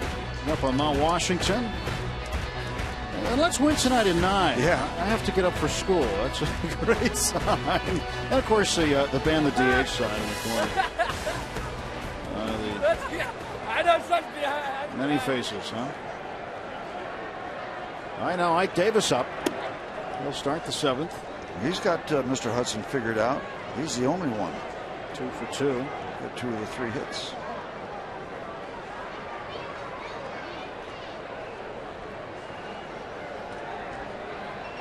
One 0 on the way, and Ike swings and lifts it to center field, but Pagan is there. 1 out, 2 for 3 now for Davis. Stings that ball right at him. It is Twitter Tuesday, so let's check in with Dan and see what he's got from Tony Sanchez. Yes, correct. Continuing with Twitter Tuesday, and Janelle has a question for the catcher. What is your favorite Disney movie of all time? You know, I used to be a big Aladdin guy. Jasmine was a huge part of my childhood. But then Frozen came out and completely wiped every Disney movie, you know, off the earth. And I don't even recognize any other Disney movie besides Frozen. And, of course, his walk-up music for his first at-bat of the game is the theme song to Frozen. Oh, you knew that, right? Well, Clint Hurdle has the Frozen CD in his office, and I forget, last homestand he decided to play some for us before a game, and he cranked it up about as high as he could get it.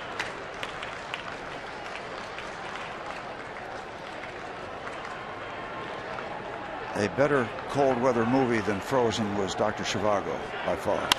And Tony, right to belt. Not quite a frozen rope, but a line drive. Very good. This game is moving along, and somebody's going to get something done, and it's going to be done. Where these pitchers are going, it's not going to take much.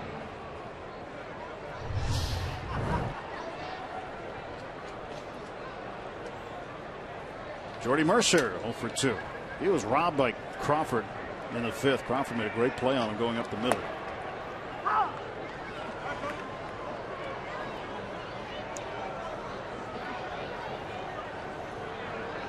Jordy's night.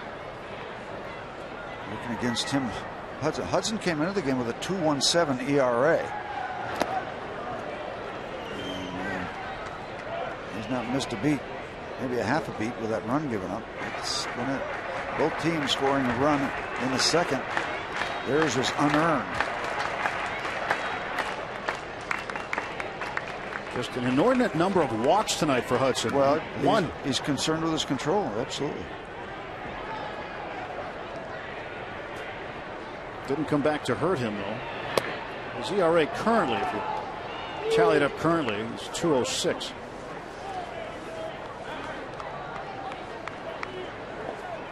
Pirates have some activity to back up Charlie Morton. Brian Morris. One spot due up next. 2 outs, the 1-2 pitch. And Jordy hits a ground ball to Crawford. Another ground ball out. And the Pirates gone in order for the second time in the last 3 innings.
Pirates and the Cardinals at 7:05. Make sure to stay after the game. Dick's Sporting Goods presents Zambelli Fireworks. Plus, you can win great prizes on an Eden Park Scratch and Win Saturday. For tickets, go to Pirates.com. Should be another good Saturday night fireworks show here at PNC Park. Bucks and the Cards Saturday at 7:05. Well, they're watching on, hoping that the Pirates can win this ball game, and the Pirates really need to get some runs for Charlie Morton because the lack of support for this right-hander continues. I told you the last 3 starts they've scored a total of 6 runs. They're below that now. Oh, who's Christopher Blass? What are you doing at the ballpark? How did he get Lexus seats at all? How did he get Lexus seats? That's what I want to know. He's got to know somebody, Steve.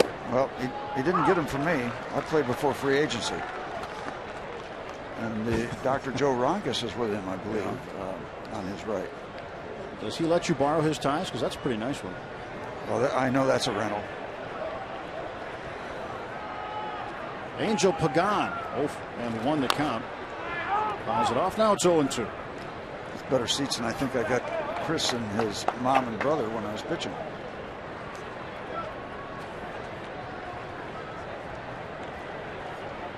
It must have been fun for them, though. Yep. Go to the ballpark, watch Dad work. Yep, for a lot of years. And a couple where it wasn't so much fun, but most of them are good. 0-2. In the air to left. And Marte drifting over near the line will make the catch. 1 out for the Giants, and Pagan is now 0 for 4. He's not too happy with this pop-up.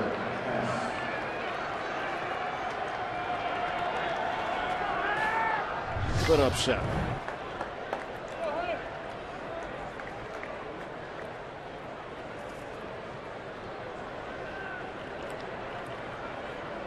One out. Hunter Pence the batter. Big cut and a miss.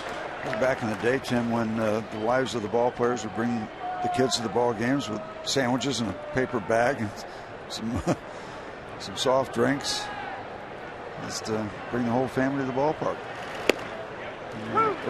It was a family atmosphere, maybe a little bit more so now because you didn't move around as much. So a lot of the players were with the same teams for several years, and the families knew each other well. Yeah, they spent more time together and got a little bit closer. More movement now.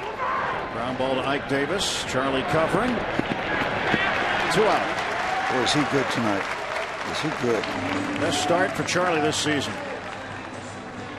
No question.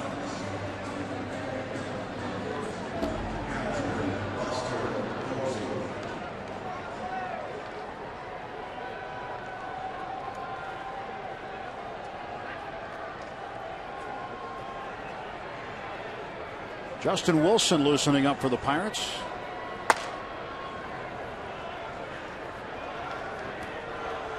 Charlie trying to take care of Buster Posey here. Posey 1 for 3.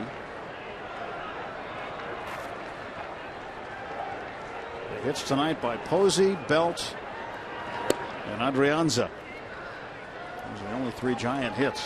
Pirates with only 3 hits as well. Marte and Davis. Davis has 2. Very close to hitting batter number 3. Charlie scheduled to lead off in the bottom of the 8th inning. Just really good work. Really a lot of good pitching from Charlie Morton tonight. Coming inside again on Posey.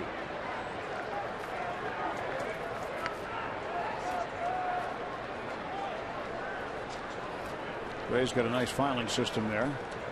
Knows exactly where everything is. Green light, green light, green light.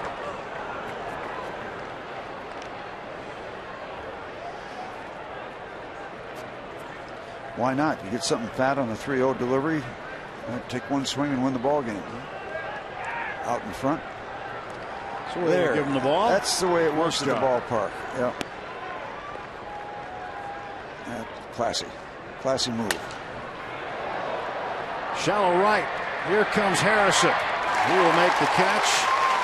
Charlie Morton is the second Pirates pitcher to go 8 this year. Garrett Cole went 8 against Milwaukee, and it's still 1-1.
I'd like to welcome Youngsville TV Corporation viewers in Warren County. Thanks for watching and rooting on your Pittsburgh Pirates. All of us at Root Sports and the Pirates appreciate your support.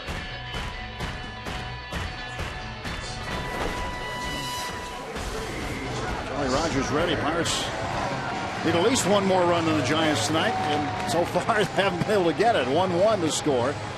Charlie Morton getting a hug from his pitching coach Ray Searage, going 8 innings tonight. Last time he went 8 was on the 18th of September against San Diego last season. So a terrific outing for Charlie Morton. Pirates need to get him a run or two here. And Snyder, first ball swinging, pinch hitter, flies to left, 1 out in the bottom of the 8th. Travis Snyder had a very quick at bat. Let's take a look at our AT&T fan photo. What do we have tonight, Steve? Oh, it is a pup night in the ballpark and a pup night on your screen as well. There's which one's that? That's Kutch. That dog is named Kutch. And this dog is named Willie Stargell. Not big enough. So thank you very much for your photos. You can keep those photos coming on Twitter.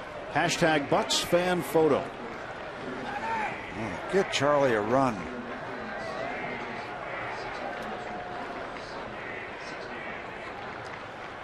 Oh, 1 to Harrison coming. And Josh chased one. Nothing in 2. That doesn't help.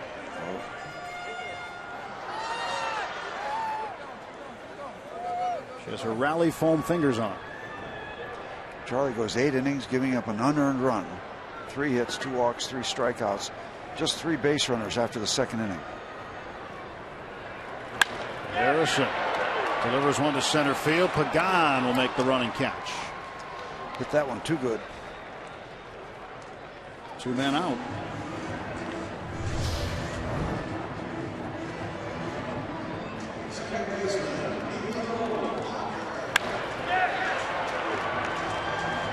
Solid hit, but carries out to center field.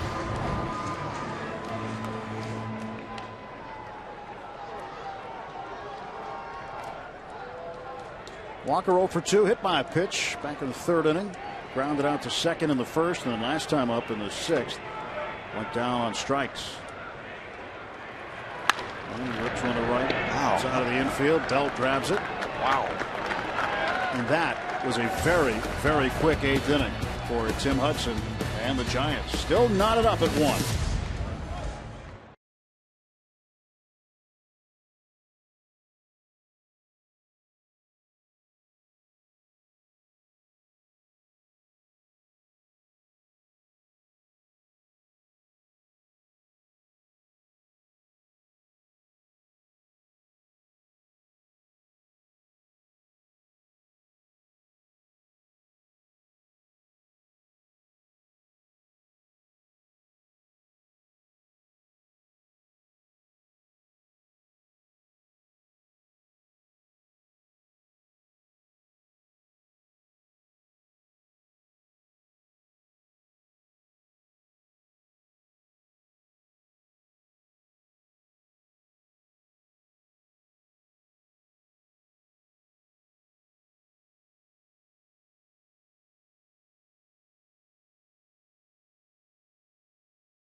Tim Hudson through 8.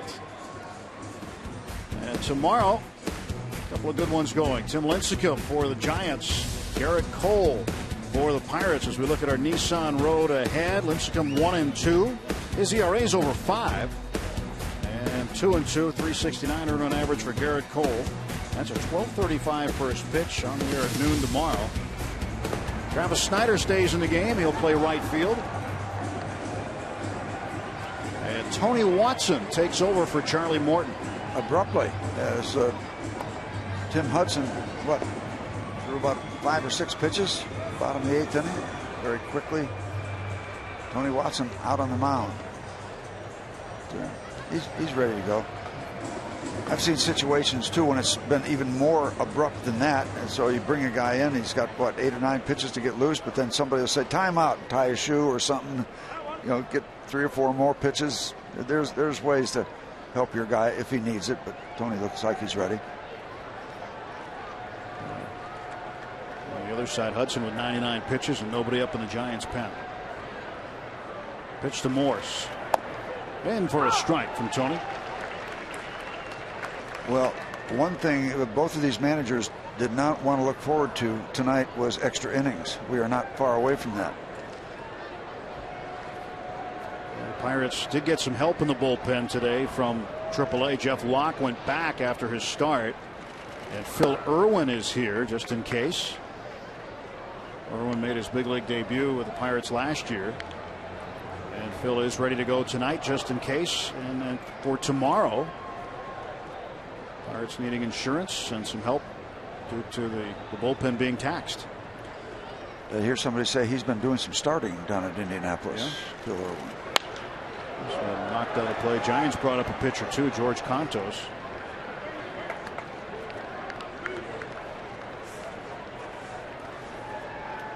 A little bit more challenging, you'd think, at least time-wise, to get a pitcher from AAA here for the Giants, being in Fresno, California, as opposed to Indianapolis for the Pirates. That brings up the conversation when the Pirates had their AAA team in Hawaii in the mid-'80s when they weren't playing very well. They would call for a pitcher and nobody'd answer the phone. You want me to what? But it's nice here. Sorry, you're breaking up. I can't hear you. Can you hear me now? You better get your tail up here. Pitch just inside from Watson, and the count is full at 3-2. And every pitch has significance now. You're in the 9th inning of a tie ball game. Just don't want to issue any free pass. You don't want to give anything away. If they get it, make them earn it. Try not to let them get it.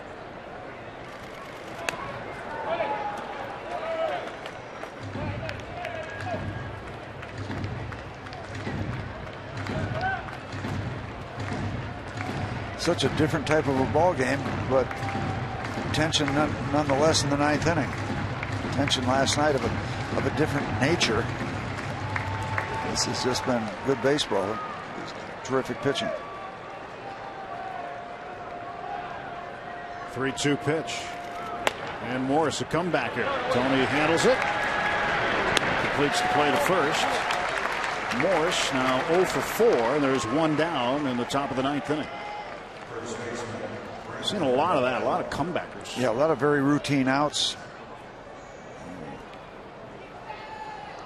Pitchers throwing the ball where they want to. It sounds so simple at times, but when you throw the ball where you want to, it's more. That's 3/4 of the battle. 8 Giants have been retired in a row. That's the first one Watson set down. Belt takes the ball inside. We talked about Charlie giving up just 3 base runners after the 2nd inning. Hudson in the same category. A lot of ground balls and minimal action on the base paths. Here comes the 1-0 to Brandon Belt. 2 balls, no strikes. Yeah, Belt's been on base all 3 times he's been up. So he is a rare breed in this game. Where most haven't reached, he's reached 3 times. Once on a base hit, once on a walk, and he was hit by a pitch. And now he is way ahead of Tony Watson, 3-0. They appealed down to third. Phil Cuzzi said he didn't go. Or 3-0 count on Brandon Belt. And now Tony trying to get back in it.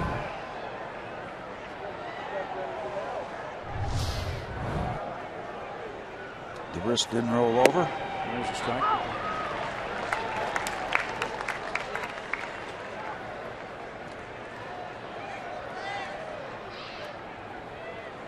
Top of the 9th of a 1-1 ball game.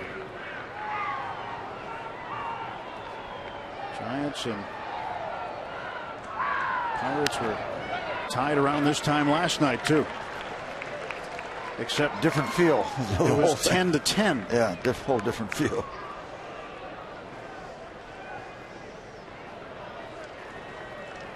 Last night a combined 36 hits. Tonight, a combined 6 hits. Just 30 fewer. And Belt now with the 4th hit for the Giants and the 7th hit of the ball game. 1-out single. He is 2 for 2. And he took off and stole second base. The errant throw got him over to third, and then a sacrifice fly got him in for their run. Tony Watson, a left-hander. He has a good look at the runner at first base as you watch that ball just over the head of Pedro. Action in the 9th inning. Will Belt try to guess right against the left-hander on the mound? Primarily what they try to do when they're trying to steal against the lefties. Switch hitting third baseman Sandoval batting right-handed now against the lefty Watson.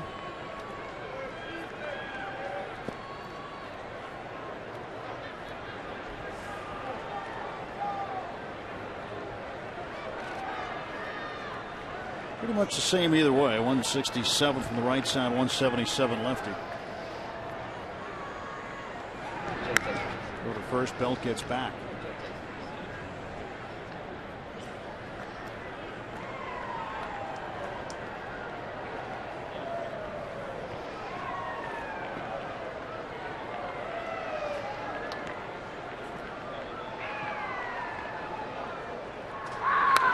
This one fouled back for strike 2. One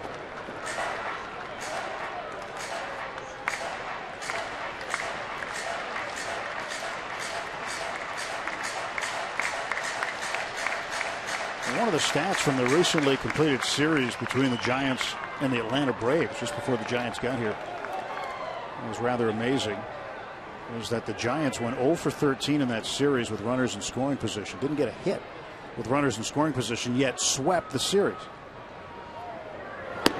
And it was the first time that had happened since 1969 when the San Diego Padres played their first ever series as an expansion team against the Houston Astros, and went 0 for 14 and swept the Astros. The Friars. Yeah. It's kind of a rare feat, but last night the averages were out the window. Where's another ground ball? We've seen a lot of them, but we need another one. Saw a shot of Bruce Bochy, former Padres manager. That was a treat going to San Diego for the first time. Wonderful city to visit. Became part of that West Coast tour. We would go to the 3 California towns and Houston. That would be a road trip back in the day. Pop back toward the backstop. Sanchez will chase it, but it's out of play.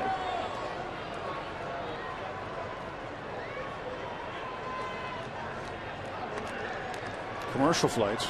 Oh yeah. Well, we would. Yeah. When we came back from the West Coast, we would stop like in Kansas City. They change crews. Keep the sheep on the plane. Keep the customers on the plane. But different form of travel.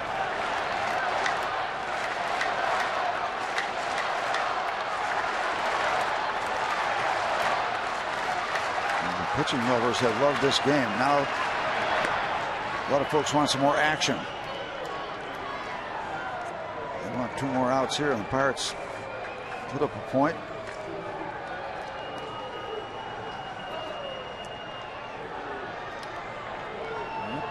Tim Hudson will be going in the bottom of the 9th inning. Nobody up in their pen. Why not? I mean, why wouldn't he go? He's been outstanding.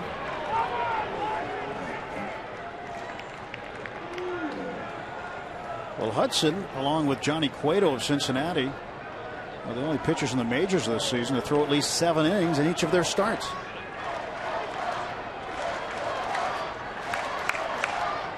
Second time in his career he's done that. 2007. He had 7 frames in his first 6+ starts. Did it 7 times in 2007. So looking to match that. He has matched it. Pirates looking for a ground ball, so they're tight up around the middle with Mercer and Walker. That gives a little ground between second and third and second and first. Playing the percentages to get the ground ball at them. Sandoval down on strikes. That'll work too. Sandoval continues to struggle coming into the game. 173 and 0 for 4 tonight. Upstairs.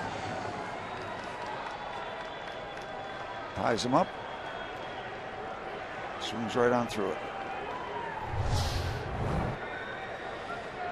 Good to grind him out at bat for Tony Watson to get the K. Big second out. Still keep track of Belt at first base. Tony got hit in an uncovered place, looked like.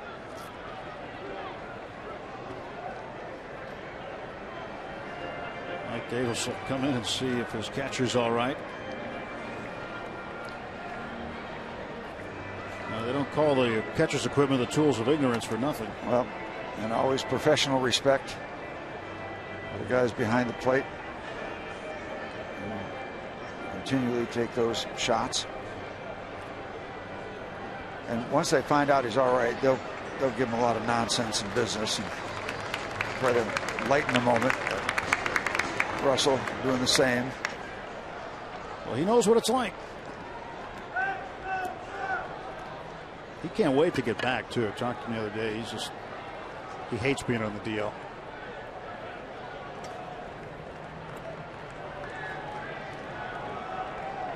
0-1 pitch to Crawford. 2 outs. Belt gets back. Belt did steal a base in the second inning. And then Tony Sanchez throw went into the outfield. So an error was charged on Tony, and Belt came around to score. The only Giants run, it was an unearned run. And a ground ball up the middle and a base hit. Belt's going to turn second. He'll head for third base. And the Giants, with 2 outs, have runners at the corners. Well, the Pirates are playing their infielders up toward the middle with 1 out. They spread out a little bit after the second out, the strikeout of Sandoval, but he still found the hole.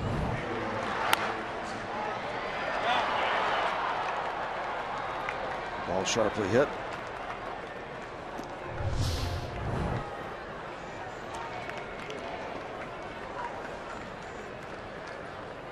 Belt now 90 feet away. Brian Morris getting loose again. Second time he has been up in the bullpen. It wouldn't take him long if needed. Right hand. Well, switch hitting second baseman up now for the Giants. Ray Adrianza. Yeah, not particularly impressive differential numbers from either side of the plate. Roberto Kelly.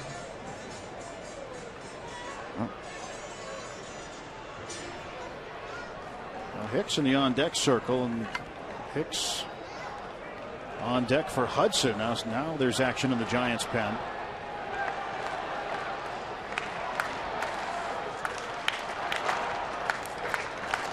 Juan Gutierrez. Did they want to force the hand of Bruce Bochy? Keep in mind, with the exception of last night, this Giants bullpen has been dynamite. Strike 1 to Adrianza. Adrianza with 1 of the hits. He also drove in the first run of the game. Got Belt to score and a sacrifice fly in the second inning. Nothing wrong with a 94-mile-an-hour fastball. Now they want to crowd him. There's strike 2.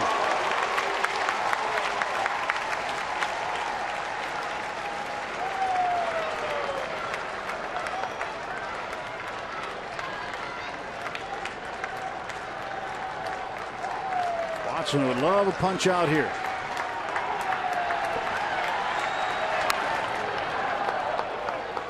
Count stays 0-2.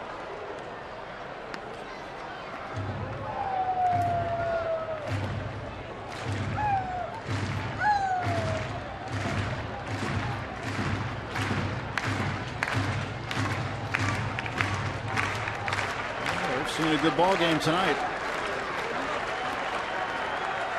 0-2 pitch from Tony Watson. Adrianza down the right field side, and that is out of play. Crawford on the move again.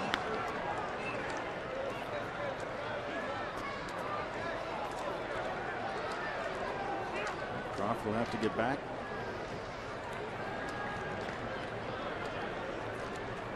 He's taken off on the last 2 pitches. You wonder if he's just trying to maybe catch Tony Watson's eye, maybe a little distraction. Of course, both the Pirate shortstop and second baseman would have a trip to get to the bag to cover if they were interested in doing that. I doubt they would. This one fouled off. That one jammed him a bit.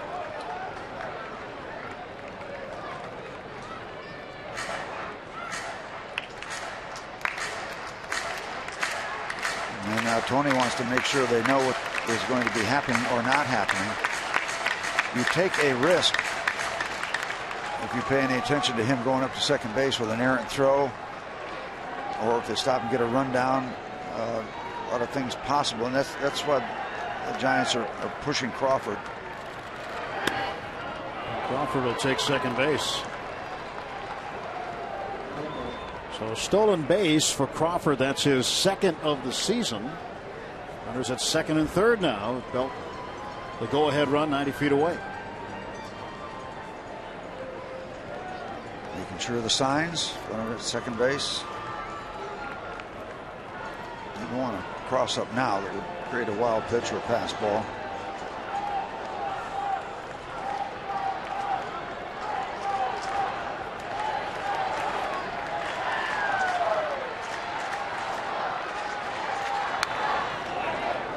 Hanging tough for the Giants. He has seen 7 pitches in this at bat so far.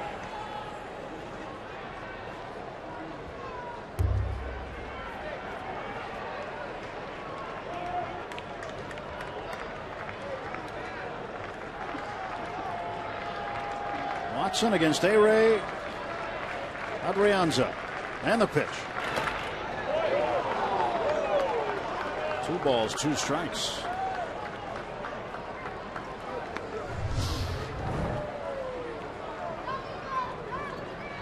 Marc-Andre Sanchez back there.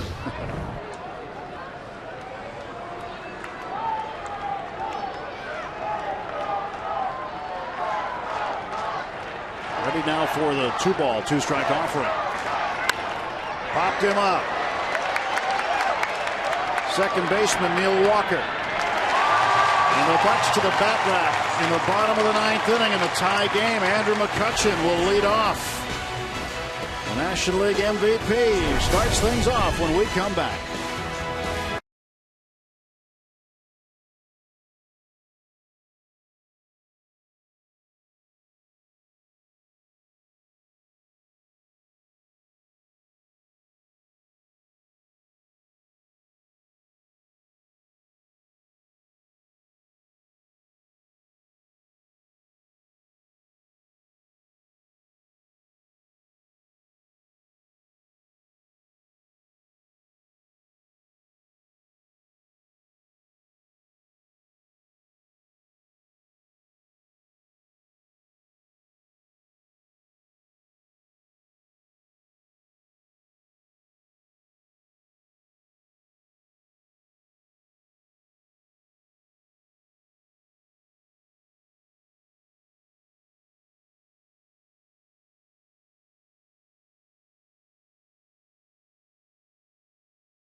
Pirates looking to win in walk-off fashion tonight. That's how they're going to have to win it. Walking my baby back home. And they're going to face Tim Hudson in the 9th inning. Hudson hasn't pitched 9 in a game since the 5th of June 2012 for the Braves against the Marlins. and the Braves would win 11-0. He will be delivering his 100th pitch here in the bottom of the ninth. Wouldn't it be appropriate if number 100 sailed over the fence? Hudson went 8 2/3 in his last start against the Padres. And McCutchen, slow roller, swinging bunt. And the winning run is aboard. A base hit for Andrew McCutchen. And from humble beginnings, let's see if we can build a run.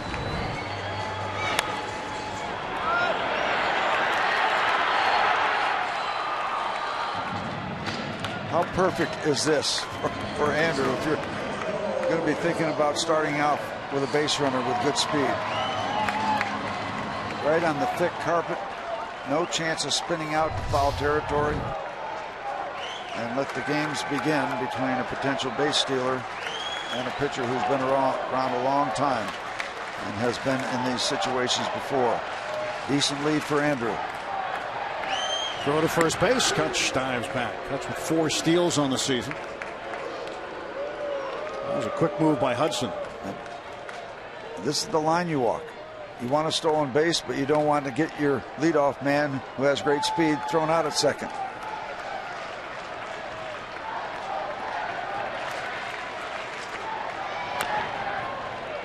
Strike 1 to Alvarez.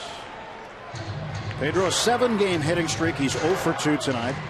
Walked and stole a base in the 6th. A career high 3 stolen bases in a season. You know, he had 4 career stolen bases coming into the game tonight. Right now, I want him to catch one of the corners because the Giants outfielders are kind of bunched. Give him each corner.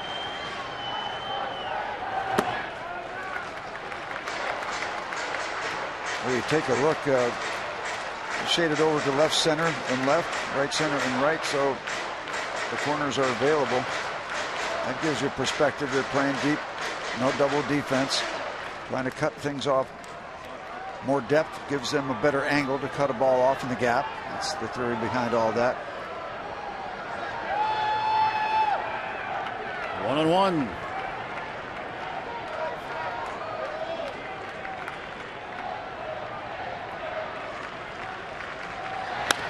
And a ground ball toward the middle. Crawford steps on second. Double play. Talk about tailor-made. Room service, however you want to describe it. That's how the game ended last night. Pedro hitting into a double play. Outside, just tailing away from the power a little bit and perfectly positioned. This is too easy.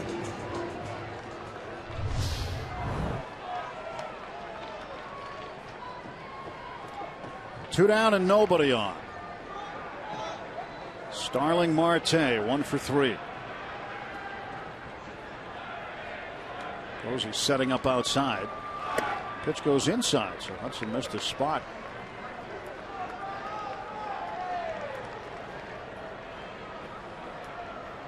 Friday night against Toronto, Marte hit a walk-off home run, first of his career.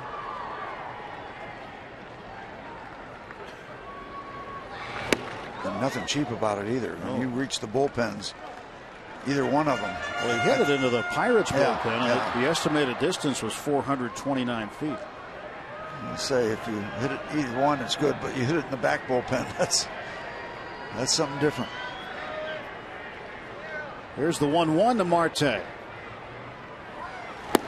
And a strike call. Hudson has mixed his pitches up so well tonight, as did Charlie. So this right-hander has been terrific tonight.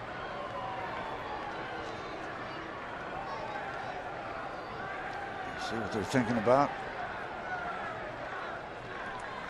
Wants that ball outside.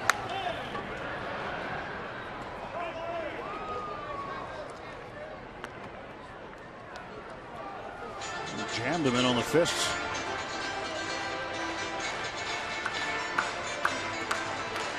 This is a veteran pitcher who's been around a long time, working on a young, up-and-coming major league hitter. Tim Hudson knows what a mistake could cost him right here. He's ahead in the count. Same one out there again. Marte to right field, fairly deep. Pence going back, still going back. It's off the top of the wall. Marte around second. He's heading for third. And Starling Marte is going to be with a triple. Now he's coming to the plate. Here's the throw. He slides. He is out at the plate. And we're going to extra innings for the second straight night. Clint Hurdle is coming out to talk to home plate umpire Quinn Walcott. And let's take a look.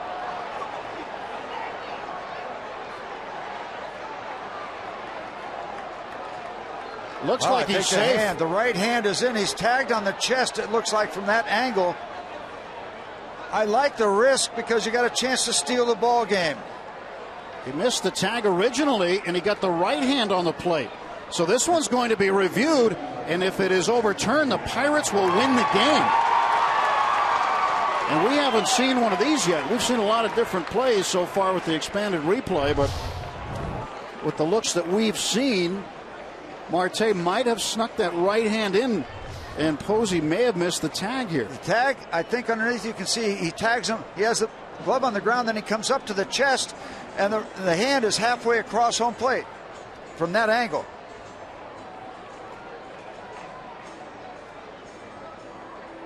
I think that first look we had gives you a reason to be optimistic. If the tag is up on the chest and the right hand is across the plate, you got a ball game. Well, it's a triple regardless, the fifth triple of the season. Now the fans are seeing it here in the stadium. Marte just can do nothing but watch. And will we or won't we go to extra innings? Right there you see he doesn't. The glove bounces off the ground up to the chest. Right hand. Well, they got an argument. They got an argument, but no decision. The fans are reacting to another. Safe! Yeah. Safe! That's the it. Pirates win! The fifth walk-off win of the year for the Buccos. And Marte gets it done. A triple for Marte. He comes in on the air.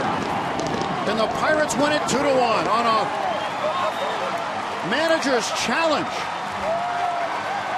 And it didn't take long either. How about that?